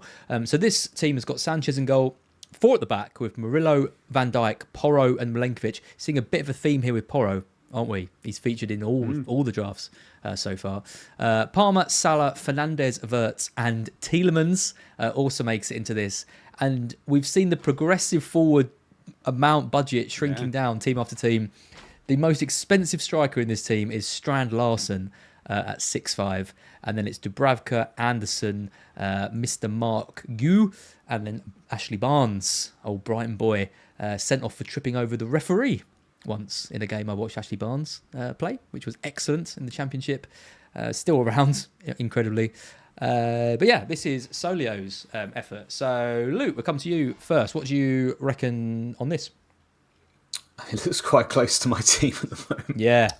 I haven't actually been on Solio either. Have you got one? Oh, yeah. That's convenient. Coincidence. Yeah. Have you, I don't know where this came from. Surely your most expensive striker isn't 6'5", though. It might be. I'll tell you what, right? These new bonus points, these teams are looking more and more like Sky all the time. And you're going to laugh. But basically, when we played Sky, we just played back 4s, back 5s, no strikers. Just because they used to get the passing bonus, tackle bonus. And they were the best values. And those are the teams that did really well all the time. I know we're not quite there because the bonus points system is not quite as rewarding, I don't think, in this. But I think it's not just the fact that the value and the prices of the forwards, which I think is generally bad. I just think there's so many question marks about so many of the forwards at the beginning of the season, right? We're waiting at the moment. I don't think that this would be the optimal team, for example, if it knew that Thiago was, the starting striker on penalties for Brentford. I'm pretty sure he would be in. So it's just doing it on the information currently. It might do. I don't know, but I would have thought he might be in there. And I think the thing that's alien with this, and it's not traditionally what the models have been showing up. If anything, the models in past seasons have been showing us that you should have a really, really strong bench. You should have rotatable assets because actually there's hidden value in being able to save transfers if you get players injured and just rotating people for just literally like 1 XP extra each game or whatever it may be, rather than have a completely dud bench you can't rely on and just have to rely on transfers to make hits sometimes to bring people in. But then this season, if you've got 2 4.5 forwards there, I mean, it's assuming there with the numbers as well that Mark Guy isn't actually starting or playing. So it's essentially saying he's pretty much a dead player there as well. So it's deading 2 spots on your bench. So you really do need to get lucky. The other thing here is if Strand Larsen was to not turn up, you'd literally have 10 players. Yeah. So it's crazy. Strand Larsen, Gu and Barnes just seems a risk, doesn't it? I completely agree. Aggressive. Yeah. They obviously put the information out, and then this is what it spits out, and they're probably just as surprised as us some of the times. They go, oh, okay, that's what it's showing.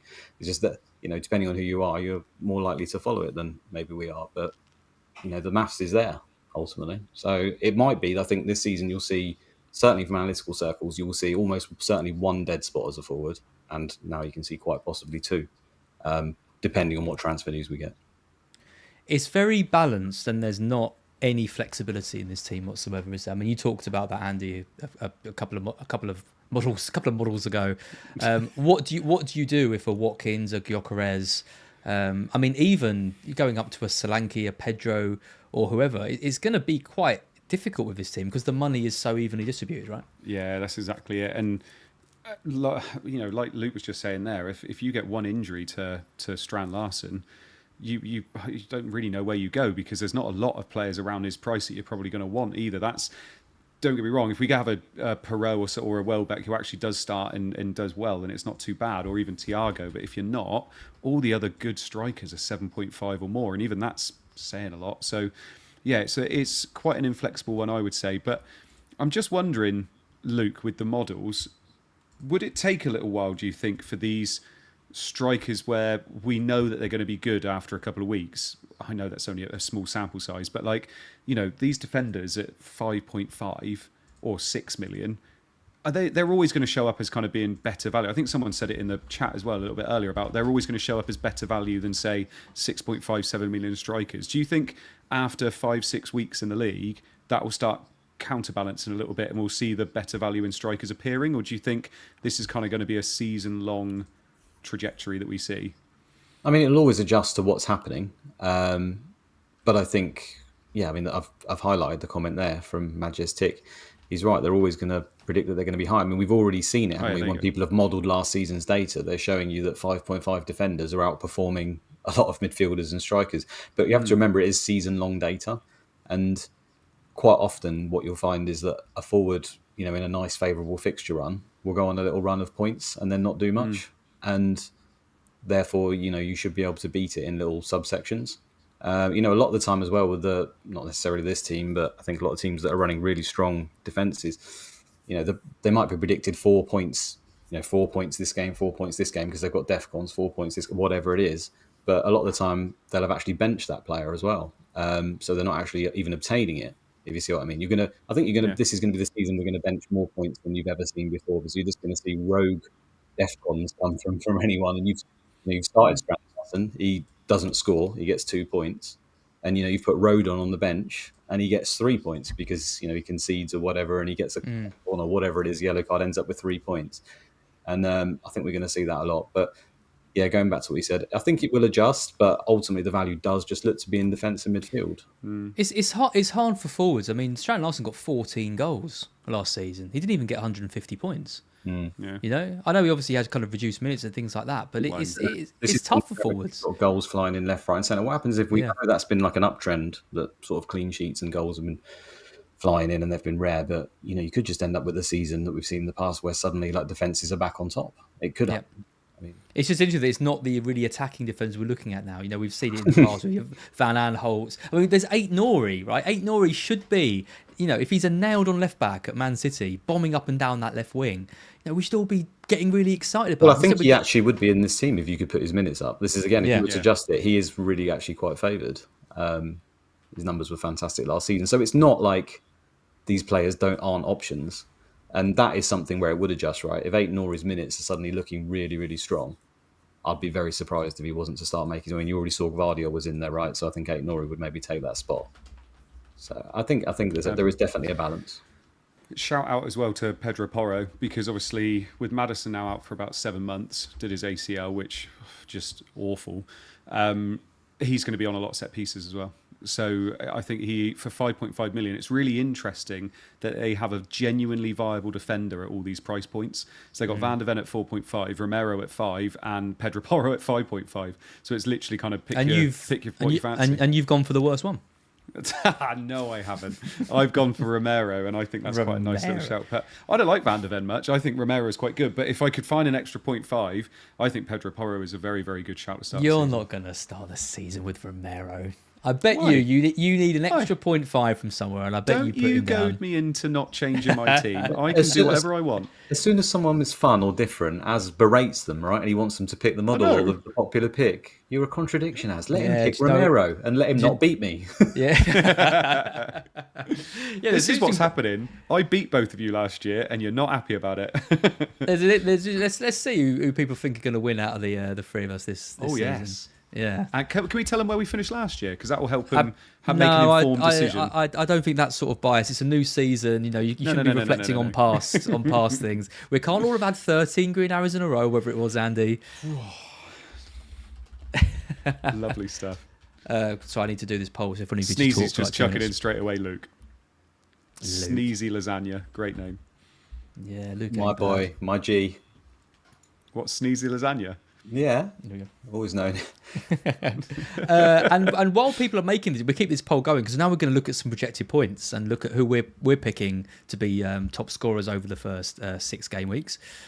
So obviously I've got the model data here as well. If you want the exact points and you want to see more of these lists, obviously check out Review, follow Apocalypse, become a member of Scout, head over to Solio. You know, these are the things. I'm trying to give you the basics here, but obviously there's a lot more tools on some of these sites. But looking at points for goalkeepers and defenders, so I've broken these down by different price points. So we're looking at goalkeepers, we're looking at defenders up to 6 million, we're looking at defenders up to 5.5 million, and then your 4.5 million defenders as well. Obviously, there can be overlaps. So if people think that Porro, which Review does, is going to be the top scoring defender up to 6, then it's not taking into account the Gabriels, the Van Dijks, the Vardiels, and whoever. So looking at Review for goalkeepers, Becker and Raya are coming in. Alisson Becker features on all 4 of the models as the top scoring goalkeeper over the first 6 game weeks. So you mentioned Ali earlier that you were surprised to see a 5-5. That's why he's top of all of them. Raya from Review, Apocalypse is Sanchez, Raya from Scout, and Solo from Sanchez. So it's very much between those 4 goalkeepers. Porro features for Review as the top scoring defender over the first 6 generally. Apocalypse says Tarkovsky, Scout is going for Vardiol, and Solio is going for Van Dijk. And then we've got a Lacroix in there from Apocalypse. We've got Murillo in there from Solio. But again, even going down to this, it's the same names. It's Porro, it's Murillo, it's Tarkovsky, it's Lacroix. They're the ones that are coming through really strongly. Solio is the only one that goes different to those with Milenkovic, who we haven't seen already, which I was happy to see considering he's in my team. And then 4-5 defenders. We're all looking at 4-5 defenders, trying to work out who the best one is. Review says Anderson and Senesi. Apocalypse, De Kuiper, my boy. Badu, which I was quite surprised at from him. Wolves centre back, is he? He did all right last year. He's quite good on the CBIT as well, I think. He did great on the Defcons, and he's got home Everton and home Leeds, isn't he? So in the first 6. So. Fair enough. Scout's going for Wan-Bissaka and has Senesi in there as well, and Solio has Anderson and Gahey. So a couple of Senesi mentions. He's probably the one that I haven't really seen in too many teams, as well as Ada Badu. Definitely haven't seen him in any teams. But it's similar names, isn't it? But there's a couple of kind of left of field punts, and in your boy Wan-Bissaka features there, but you've turned the other cheek on him now, which is a shame. I've sacked him off. Yeah, I've gone for Juve instead, because I actually thought Wan-Bissaka was going to be better for DEFCON points than he was, but actually Juve's only kind of 1 or 2 behind him, and Juve looks way more attacking, so I've gone for him at the moment because they're the same price. So Senesi's an interesting one, because I mean, what is he, the only defender left at the moment, isn't he? So it'd be interesting to see who they get in to actually partner him, because Zabani looks like he's off, or he will be off, and they've lost everybody else. So I think Senesi's not a bad shot. I think Bournemouth are a tough one because they've had such transition this season in their defence. They've got the same manager, obviously, but they have a horrific first game on that Friday night against Liverpool where nobody's expecting a clean sheet. But then after that, from game weeks 2 to game week 7, they're actually got quite nice fixtures. So it'd be interesting to see what happens with him. And obviously, Senesi wasn't really playing at the end of last year. It was Zabani and Howson that had the centre-back roles covered. So yeah, Senesi's not a bad shout, but then you've got so many 4.5 million options, and you've got 4.5 million options that are good with DEFCON points as well. So I don't hate it as long as you can stick them on the bench for the first week. Yep. Luke, any surprises here? Probably not. I think they're all decent. I think De Kuiper's probably the biggest surprise. I know he's got the stats from Belgium. I was not expecting to see on Apocalypse's model of all of them as well. I was not expecting that. Yeah. I know he's got the attacking numbers from where he's come from, and we have seen a left back from Brighton do well in the past in Estupinan, so maybe he could. A decent game. So yeah, I mean, again, I can see it. It's not like so out there that I can't see it, but I think there's just more solid options. And I think for me, I don't know whether it's just my thing, Herzl, I just don't trust the word the guy says. He's like, he'll say people are fit, they just don't turn up. You know, it's all stealth news all the time from him. I just hate that. And the squad's generally quite big. Maybe not in the defence. We have no left back. No, other than yeah, him. But you said this. I've heard this before. And then Hinshelwood ended up playing there, or Igor will come out of somewhere and end up playing. Oh, this is literally rinse and repeat, isn't it? You're right. I can't see him not playing. To be fair, I will back you there. But at least he was signed by Herzl. You know, at least it's his signing because he inherited Barco. as did many of us. I just think like a player like him, I just feel like his goals and assists are more likely to, the classic you bench them versus Liverpool, and that's when he scores his goal. Whereas Yeah. the one who gets the bonus points from defensive contributions will hopefully just tick along generally, and it's more predictable when you're actually going to get those 2 or 3 points. So yeah, he's fine. Yeah, I mean, Aggressive. in terms of our, He's aggressive. he's aggressive. Yeah, I mean, in terms of our picks, we're pretty much in line with these, really. I've gone for Sells and Sanchez, and so's Andy. Luke's gone with Raya and Allison as the goalkeepers. The defence up to 6. We've all gone fairly sensible, except Luke has gone for 8 Nori in that top 6. So Luke, you're bringing in the fun one. You're the only one of all the model picks. I always backed them, but was I the only one who went Haaland for like the entire season last season? Just didn't have Salah. I was actually the crazy guy. I got off that about 3 weeks before you, and had to watch you suffer the rest of it. Yeah. Defence up to 5-5. I've gone for the 2 Forest boys, Milenkovic and Murillo. You've both gone for Porro. Andy, interesting, you've gone for Milenkovic. We talked about that a couple of weeks ago. Luke's back in the DEFCON with Murillo. I've gone for De Kuyper. Obviously, he's obviously going to be in my game at 1 team. I'm rolling the dice again on our left back. We've all gone for Anderson as well. So I think looking at the 4-5s, if you're looking for a 4-5 defender, I think Anderson does look a very, very sensible pick at 4-5.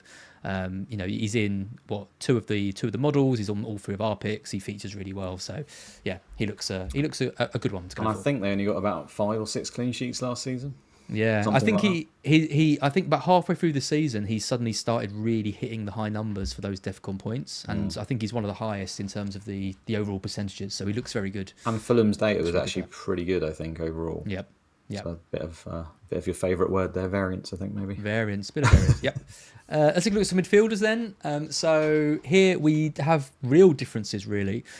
So we're looking at mids up to 8.5. Review is backing Marmoush and Wirtz. Apocalypse, Mbumo and Sarr.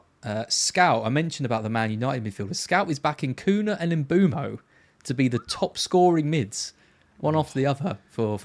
We're gonna have a lovely season, Luke. You two are going to be loving that. Yeah. Absolutely loving that. And Solio going for Wirtz and Eze. If you look at the picks up to 7-5, you got Review with Eze and Gibbs White. Apocalypse with Sarr and Eze. So Sarr even 6-5, actually higher projected points than Eze. Scout with Johnson top and then Eze. And Solio, there's Luke's boy Tielemans. Is he your boy or is Rogers your boy? I don't even know anymore. Eze and Tielemans. Sarr's actually my boy. I can do it. Is he? I can talk to you about Sarr if you want very quickly. Okay, yep, we'll come to that in just a sec. Okay. Mids up to 6-5. Review Reinders. He is highly rated by Review and Endai. Apocalypse with Sarr and Endai. Scout going rogue again. Mitoma and Ahmad Diallo. 3 United midfielders on this. Something on this tells list. me the weighting in this model is very much to last season. Yeah, towards... Homo Johnson had like a worldy. Yeah, and Ahmad as well. I don't mind the Mitoma pick. He was injured for a lot, but. And then Solo with Tielemans and Ndai. And then finally, if you're looking for the real budget ones, you've got Reinders and Anderson for Review. Apocalypse has gone completely rogue with the 5-5s. Mnetsi and Idrissa Gana Gay. Was not expecting to see that on the list.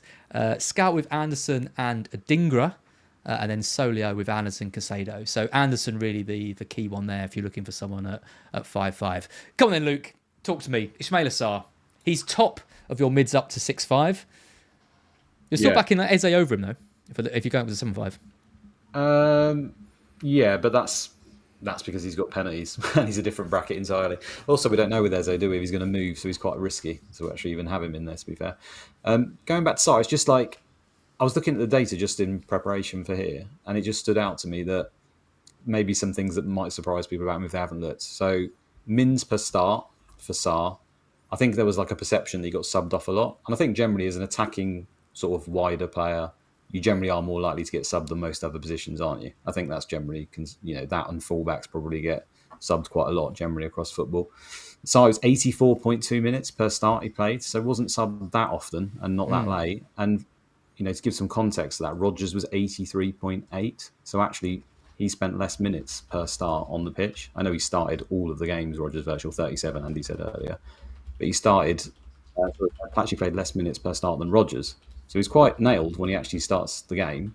He also started 19 of the last 20 games. So I think he played 30 out of 37, but he wasn't nailed to begin with when he first came along. Total non-penalty XG. So just the raw number, He's actually the fourth highest mid. So only Salah, Palmer, and Diaz had more XG than Sarr. Bearing in mind he's 6.5 million. So out of all mids last season, non-penalty XGI 17.46, behind only Palmer and Salah. They're the only two midfielders that beat him. And then he's sixth of all players, including forwards, for non-penalty XGI. He didn't deliver though. At what point? 6.5 million, and the data says he's very, very good. So he was so frustrating last season. I had him for such long periods, and he just never seemed to get the points. And we see those types of players all the time in FPL. I mean, Andy, I know the XG numbers are good and underlying numbers are good, but if he's sort of proven that he's not delivering on those numbers, would you still go there? I don't know. I mean, I had him. He did quite well for me, especially towards the end of the year. I think game week 38 he came off the bench for me because Saka and Welbeck didn't play. But I do wonder with him. I don't think I'd be going near him if Eze left. I think with Eze there, I think it's a big difference having him, Eze and Sarr. And obviously we saw that the year before when it was Elise as well. But I think if Eze left, I'd maybe the numbers still stay there, but I'm wondering whether he gets a bit more attention, whereas obviously Eze takes a lot of it away from him. So I do think if Eze leaves, it hurts them quite considerably. But you can't obviously argue that the data's there. But I'm surprised you said that. I thought Semenyo was going to be quite high up there as well. I put him in that same kind of bracket, that he gets a lot of the XG, a lot of the shots, but the shots are maybe of poorer quality, if that makes sense. But obviously the data's there behind him. It's just whether you want to back the data and see if that kind of comes to fruition, I guess. Yep. Well, we've all backed Verts for top mid up to 8.5. So Verts is top of all of ours. I've gone Marmoush, Rogers for Andy, and Marmoush again for Luke. Luke has backed Semenyo. Yeah, of course. Can I just ask about that very, very quickly? And it's for both of you. If this wasn't up to 8.5 and it was up to 9, would Bruno get into your mid up to 9? Yeah, I think so. Over who? Over Marmoush, I think. Just for the security, right? Verts and Fanders, I think, would probably be. Would you get rid of Verts or Marmoush, Luke? Yeah, I'd probably have him over both of them. But if it was the whole season for the 6 weeks, no, I don't think I would, because the fixtures are just that bad. Would it be in yours, Annie? I don't know, because I mean, with the fixtures being bad, at least then he's maybe more likely to get the DEFCON points, I guess. And he's obviously on penalties as well, whereas Marmoush, Verts, and I've got Rogers in there as well. None of those are on penalties, are they? So at least Bruno's got those. But surely, if Bruno was 7, surely you're picking Bruno over Rogers, right? Oh, for yeah, the first 100%. 6 weeks. Yeah. Just because of penalties. It wouldn't be a surprise in any regard if Bruno outscored them, no. Even in these tough fixtures, would it? He's got so many avenues to points. Yeah, that's exactly it. So, and obviously he's got more in front of him now, which he didn't have last season. All those chances he creates, and Hoyland was trying to put him away and was one of the worst finishers in the league. So I think with Cunha and Bumo and Sesko now going there as well, I think that can only help him. And with DEFCON points, it's more avenues to points. So, yeah, I mean, you're expecting or hoping Bruno should be getting somewhere between 180 and 200 points potentially this year. So, yeah, I think Bruno would be in my ones there if it went up to 9. Yeah, he'll be on our team at some point this season, Bruno. I've got no doubt. There'll be a spell where United have got a good run of games and we want to get him in, and that attack is starting to click a little bit. Sees his to get 220 points, he could well do. If he gets another 15, 20 goal involvements, he's getting DEFCONs 50% of the time because he's playing a bit deeper role. There's no reason why he couldn't hit 200 or push on from that. So, yeah, big season for him. Basically, if United get better, which surely they will, you would expect Bruno to have a good output this year. Mids up to 7.5. I've gone for Rogers and Gibbs White. Andy with Rogers and Gakpo. A few people in the chat mentioning Gakpo as well, potentially as an alternative to Verts. And Luke with Eze and Semenyo, who you mentioned earlier, because of those nice numbers, underlying numbers. Up to 6.5, I think this is a really key position. I think the vast majority of people listening to this and watching this will have at least one 6.5 midfielder in their team. I'm backing Ndiaye and Kudus, just given Spurs his fixtures. Apparently he was really poor tonight, Kudus. They got thrashed by Bayern, I think. Yeah, he didn't do well in that. Obviously Solanke out was a bit of a blow. Andy, I cannot believe you've gone for Declan Rice as your top scoring 6. You wouldn't even let me put him in B tier. I know. Last week. And to be honest, this was the first one where I was looking at it and thinking more season than I was for the first 6 weeks. I probably would re-pick these. But to be honest... It's too late, and now we're going to cut that, and then you've got to tell me what you love about Declan Rice. I was very, very tempted to put Anderson into the up to 6.5 because I feel for value he's probably better than some of those 6.5 picks, to be perfectly honest. But yeah, I wasn't. It's total points, Andy. Don't change the rules. And I mean, I look at a lot of them and think I don't think there's a massive difference between a lot of the 5.5s and the 6.5s, apart from, and Jai's obviously could be on penalties, but how many penalties are we expecting from Everton in the first 6 weeks? Not really sure, but the fixtures are there at least. So he was at least a penalty taker. I see Luke's got Paquetá in there because he's pens as well. And then Rice, if he's going to have his, big season that you've been calling, mate, and going to win a Ballon d'Or next year, I thought I had to put him in. I didn't go that far. I didn't call it. I think he could. I think go on about 170, 180 points if it all falls for him. We'll have to see where that goes. And then finally, mids up to 5.5. I'm back in Arias at 5.5. There we go. I've got you Anderson in. If you're a boring manager, you can pick him. If you're a bit more exciting, go for the fun, creative Wolves player in Arias. Andy, you've gone for Anderson and Marlon, your boy, who you've been talking up for a lot of pre-season. And Luke, in the group chat we're in, you've been talking up Reinders for ages as well. So we've all picked Anderson and we've all gone for that slightly more exciting pick on the end. You're going to stop with Reinders, right? You've been talking about him quite a bit. Yeah, I might do. I don't know if I can do it myself, though. Surely he's better than Garner Gay, Adingra, Casado. Probably not, because they'll just get 4 points every week, wouldn't they? No, Reinders, I mean, he could be ridiculous, couldn't he? That could be like one of the worst prices that FPL have done, because if he is just going to play like 8 every game for City, or even 10 potentially, or like a dual 8 system, then could be great. And then even if he was to play every game in centre midfield, then I don't think he's got great DEFCON numbers. In fact, when I was looking at his defensive numbers in Milan, they were pretty awful, to be honest. But I don't know if you thought... YouTube does this to me every time. I didn't know too much about him. I watched him on YouTube. I was like, this guy's the greatest player I've ever seen in my life, as usual. I get that goals, all the time. So classy, everything. And I just thought, well, 5.5, if he's going to get the minutes, I'm sure he will be fine. But he's probably not going to get as much DEFCONs. And then obviously... with Pep, you just never know who's going to play to start the season, do you? Is he one of his favourite toys or not? You can see Silver and Gundogan rocking up, can't you? Game week 1 and 2. Surely yeah, not. again, whilst they sort of get him ready. So, yeah, it is a risk, for sure. Yep. What would you be looking? Have City got 2 pre-season games before the season starts, same as Chelsea? No, they've only got one left, haven't they? They've only got Palermo or something, if I remember rightly. What would you be looking for from that pre-season? Are you going to get any hints in pre-season? No, you're not going to. No. You might get a slight hint, but I think generally people overestimate how much Pep rotates at the beginning of each season. Like, he generally doesn't do that. He kind of, until the Champions League kicks in, generally picks the team that he thinks the best, or at least is the fittest, because quite often it's following like an international competition or whatever. But this season is a bit unprecedented in the sense that there's just so many more players than he usually has in his squad. He's got to try and keep them all happy. I don't think he'll rotate as much as maybe some FPL managers do think. He said he wanted a smaller squad. Well, he always says about that. 5 players and not got rid of any. It pretty much derailed their season last season for not having enough players, didn't it? Or enough players in form, I should say. Like, He's full of crap, that guy, at all times. Can't trust anything he says. Oh, right, and your manager's full of the truth. He's all right. Silla's all right. Nonsense. He's the terrorist. He's the worst going. He's not. Oh, actually, he did really let me down with Welbeck, to be fair, at the end of last season. Yeah, so. Game week 38 captain. Brilliant. Oh, God, that was a bloody nightmare. You bought him as well, didn't you, Andy? I did, yeah, but at least I got Sarr off the bench. Oh, don't even talk to me about the end of last season. Terrible. We'll look forward to just a sec. Just before we do, just a quick shout out to Fantasy Football Scouts. Obviously, if you're familiar with me, Andy and Luke, you will know that we're all involved with Scout in some capacity. Luke, not so much these days, but has done loads of stuff and loads of content. OG Scoutcast member with me, Andy, Let's Talk, and Mark and Granville and all that back in the day. Good to have him here. Andy obviously now doing the Scoutcast, the new Scoutcast. It's like the old and new. I love the last Scoutcast, by the way, with the Hibbo's voice. I know. Like an angel. Nacho. If he wanted to come to my house and sing to me before I go to sleep every night, I'd be more than happy. There was really enthusiasm. Do you know what?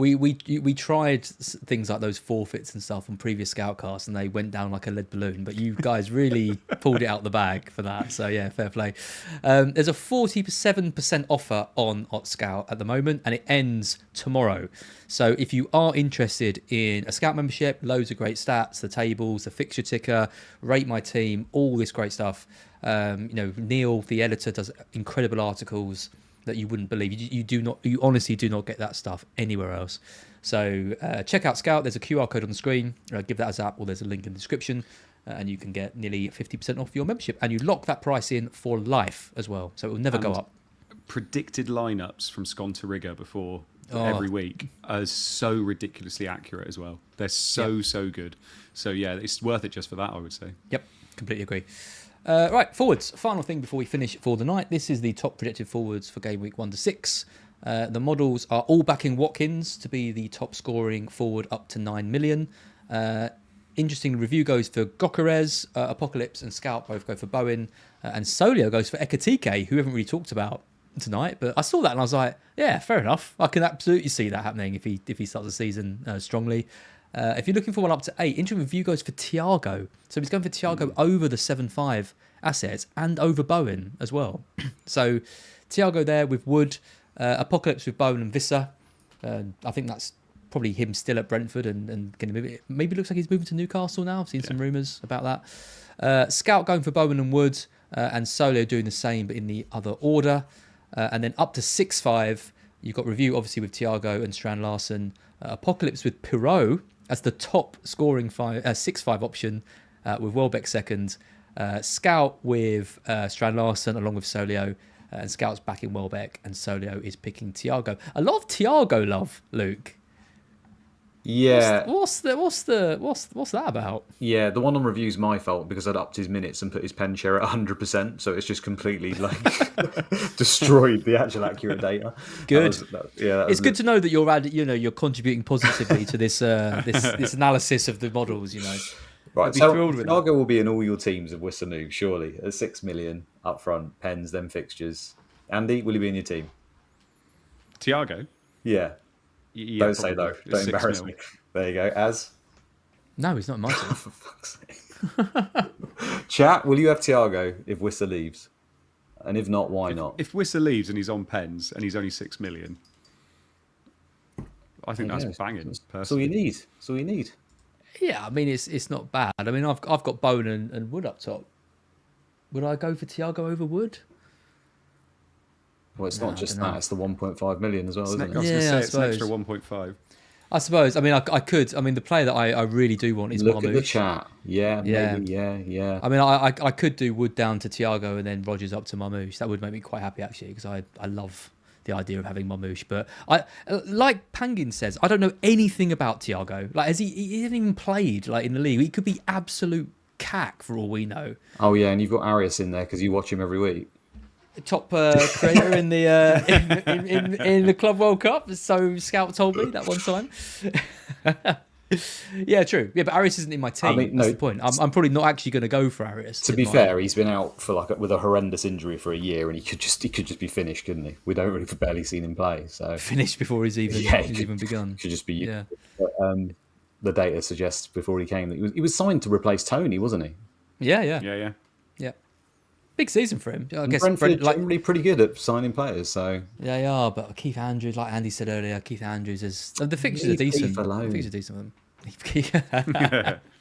To be fair, you could do Wood down to a 6 million and then upgrade, somewhere else and have a backup, right? If he is absolutely terrible, but I'd be surprised if I started with Thiago. To be fair, looking at our picks, forwards up to 9, I've gone for Watkins and Bowen. Andy's gone for Watkins and Evan Nilsson. He's the only Evan Nilsson mentioned here. Luke's gone for Watkins and Gyökeres. Forwards up to 8, I've gone for Bowen and Wood. And he's still backing Evan Nilsson, obviously, with Wood alongside. And Luke with Bowen and Mateta. And then we've all gone the same with forwards up to 6.5.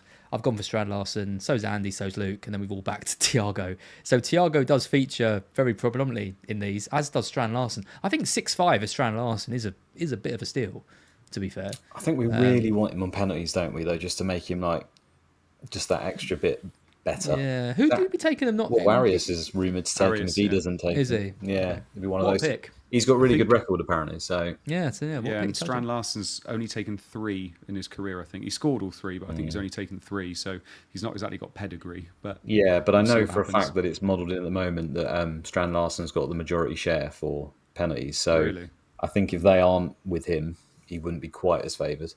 But he's like the benefit with him, I guess. They don't seem to have any other centre forwards, do they? So usually a centre forwards come off. Like Strand Larsen's probably just going to have to play like every minute up front. Yeah. And there's no one else. No. Yeah. And the fixtures aren't. They're a bit mixed to begin with, and then they go on a quite decent run. And like we've already talked about, most forwards are just bad. I think Ryan McKenna makes a really good point here. Problem with Igor Thiago is that Strand Larsen's have a 0.5 more. Like Strand Larsen got 14 goals last season. He's proven it in the Premier League that he can score goals. We don't know anything about Thiago. He could be a complete flop. Surely that 0.5 is worth it for the player who we think is going to do quite well. And okay, might have pens. We're not totally sure, but might have them. I don't know. I just can't see myself starting with Thiago. It's not going to happen. I don't know. Well, it depends what you can do with that 0.5, but yeah. Yeah, true. Okay, cool. I think that's pretty much it then for today. Hour 45, not bad. We had just shy of 1,000 watching live, so thank you everyone for tuning in. Paul says no love for Muniz at 5-5. We don't even know if he's going to be we don't know where he's going to be, do we? Well, Leeds and Newcastle, I think, are the two teams that are being linked. He's being linked with, but I mean, if he goes to Leeds, what replaces Perot? He's 5-5. Are they going to share minutes?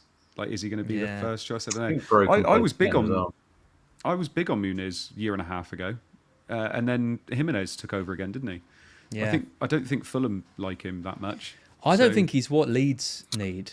I don't think they need like someone.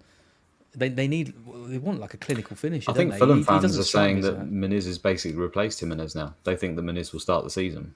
Interesting. Yeah, that was exactly the same last season, wasn't it? I know, but there seemed to be some evidence towards the back end of last season, and then something to do with the Gold Cup as well. I was reading, and Jimenez coming back late and stuff. I think there's a good chance he does start. And Muniz has got like crazy shot volume. Really, he's quite raw, so he is. Yeah. Again, 5.5. It's so hard not to be valued. If he's playing, he would definitely be. All these rumours though, Jimenez lurking, 3 weeks potential that he gets season, drops. Good sold. Yeah. And I think, again, even if he does start the season, like Andy said, Jimenez is a good player, right? And there's going to be some games where you would imagine, and we have the evidence last season, that Jimenez would just come in and they do 60-30s each and stuff. And then it's like, I don't really want that stress in my life. Yeah. But potentially he's good, right? We can never write anyone totally off, because if we all knew that, then our game week 1 teams wouldn't be so shocking every season. If we knew he was nailed on to start for Fulham at the start of the season, I'd say he's arguably the top one. Like in that forward up to 6.5 bracket, because I do think there's a player there, and I like Fulham as a team. But I think if he went to Leeds, and then considering he'd probably replace Perot, even though Perot can play 10, he'd then probably get penalties as well, and then he'd be quite comfortable with the best player. Yep. Cool. Right, just before we finish, we've had one super chat tonight, so we'll just take that quickly. Thank you to Sabodjit. Thoughts on 7.5 and 7 mil forwards? Hopefully this screen helps you out a bit with that. Mateta, Wood, Slankin, Evanilson. Also, is any of United's mids, Kuna and Mbumo, worth considering? I've got Wood at the moment. Solanke is completely out for me, given that he wasn't in the squad tonight. Luke, you can probably talk a bit about Mateta. You seem to quite like him. Yeah, I just urge anyone, probably running out of time, I'd urge anyone to go look at him and compare him to Watkins, for example. I know Watkins might have the penalties and he's got good fixtures to start, but I think Palace is a mixed bag. But in terms of underlying data, he's very, very close to Watkins. And the fact that Nketiah is out injured as well, I just think he's probably a little bit underlooked, because that was always the worry, wasn't it, that maybe he comes off a little bit early now and then. I think Nketiah's rumoured to be out for like 2 months. So, and then added in the fact that Eze could move to Arsenal. I know Andy says that makes them worse, but with Mateta, it would probably certify him with penalties as well. So you'd argue that maybe he gets a better goal share. So I think there's a world where Mateta just has a really good season. Yeah, I think so. I like him as well. Andy, United mids? Yeah, you go Bruno or nothing at the moment to start the season. Obviously, Bruno's got pens, he's got Defcons as well. Cunha and Mbumo, they've looked okay pre-season, and Mbumo's played 45 at the moment. Cunha's played 2 games, I think. They look good, but you just don't know at the moment. And at the moment, Sesko's only just signed and obviously hasn't come over here yet either. So it will probably be Højlund unless he gets sold, or it'll be Xerxes up top to start the season. So I don't think I'll be going for Cunha and Mbumo yet. But, when we get to beginning of the season, it'll be Bruno. You pay the extra mil and get Bruno. Yep. And I'm guessing your answer to the first question is Evanilson, right? Because he features so highly on your Yeah, I mean, Cliver hasn't been seen yet in pre-season, so Evan Nilsson on pens, most likely to start the season. 0.5 less than the others. I quite like it. Obviously, the first game isn't great, but Friday night, first game of the season, who's to say that Liverpool don't concede a goal and Evan Nilsson could be involved? And then after that, it looks very rosy. So. It's a good run. Yep. Yeah. I'll say Woods. You'll say Evan Nilsson. I'm guessing Luke will say Mateta, and that fits with what we have on the screen. So that's nice. We haven't changed our minds too much on that. Just had one more super chat come in just now. Thanks to OP Talent. Just a quick answer from both of you here. Sarr and Watkins or Gakpo, Mateta, and +0.5. Luke. Sarr and Watkins. Andy. Yeah, same. Guaranteed minutes, isn't it? I think Sarr and Watkins. I think that's a clean sweep. OP. So good luck with that. And think of us when Mateta and Gakpo absolutely smash it. And you would have had a bit more money to play with as well. That is pretty much it from us for tonight. Thank you all so much for watching. As a final push, there is still a bit of time to get involved in the FPL BlackBox Patreon. We've got the Predictions League kicking off on Monday. I've been assured by Liv, who is the brains behind the Prediction League, that will be kicking off. So that is making predictions for every game over the season. There's a kind of a leaderboard. We'll be competing against me, Andy and Luke, and other people. There's a trophy for the winner of that too. There's obviously the Godfather Tier Mini League with a trophy for that as well. We've got a private Discord. We've got a WhatsApp group that you can join. There will definitely be at least one meetup.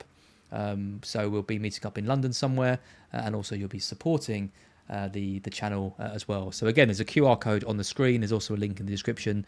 If you're interested in joining the Patreon, do get involved with that. But other than that, boys, it has been an absolute delight being on here with both of you tonight. What do you think, Andy? 3 of us together? It's gone all right, isn't it? Oh, it's lovely, isn't it? Menage a trois. Very, very big fan. No, it's been great to have all 3 of us on, actually. And we've said from the very beginning that, Luke plays the game differently to us. So it's nice to have different people on here that think differently, and I think we're going to all complement each other quite well this season. So yeah, and when we're all top 10k after 3 weeks, we're going to be yes we are. And Luke, you're back in FPL mode. Well, you arguably in FPL mode for the first time. Nice. Not the first time. Always too much detail. Yeah, I've got a feeling you guys are going to talk me into like 8 Norian Reinders and Haaland from game week 1, and then I won't appear again on this podcast. Andy and I will be picking Tielemans, Anderson, and Fernandez, and you'll be going for Reinders and Andy. Arias. Just make sure that if Whistler leaves, that Az does not have Thiago in his team, because you heard him say that he's not. Don't you worry. I know. Yeah, I'm not picking Thiago. It's not going to happen. I'm not too worried about that. Thanks to everyone in the chat. It's been a great episode. Really enjoyed it. We'll see you all next week. Luke, I'm going to show you right now how to put a little video together so you can get your team selection out. Because no one's even seen a team from you yet. That's how... that's going to be the most watched episode on the channel, surely, when that drops in a few days to see who you go with. So be on the lookout for that. We'll probably get that on Saturday morning. But yeah, other than that, you'll see Luke on Saturday, and then you'll see the rest of us. Oh, actually, no, it's you and I again, Andy, isn't it?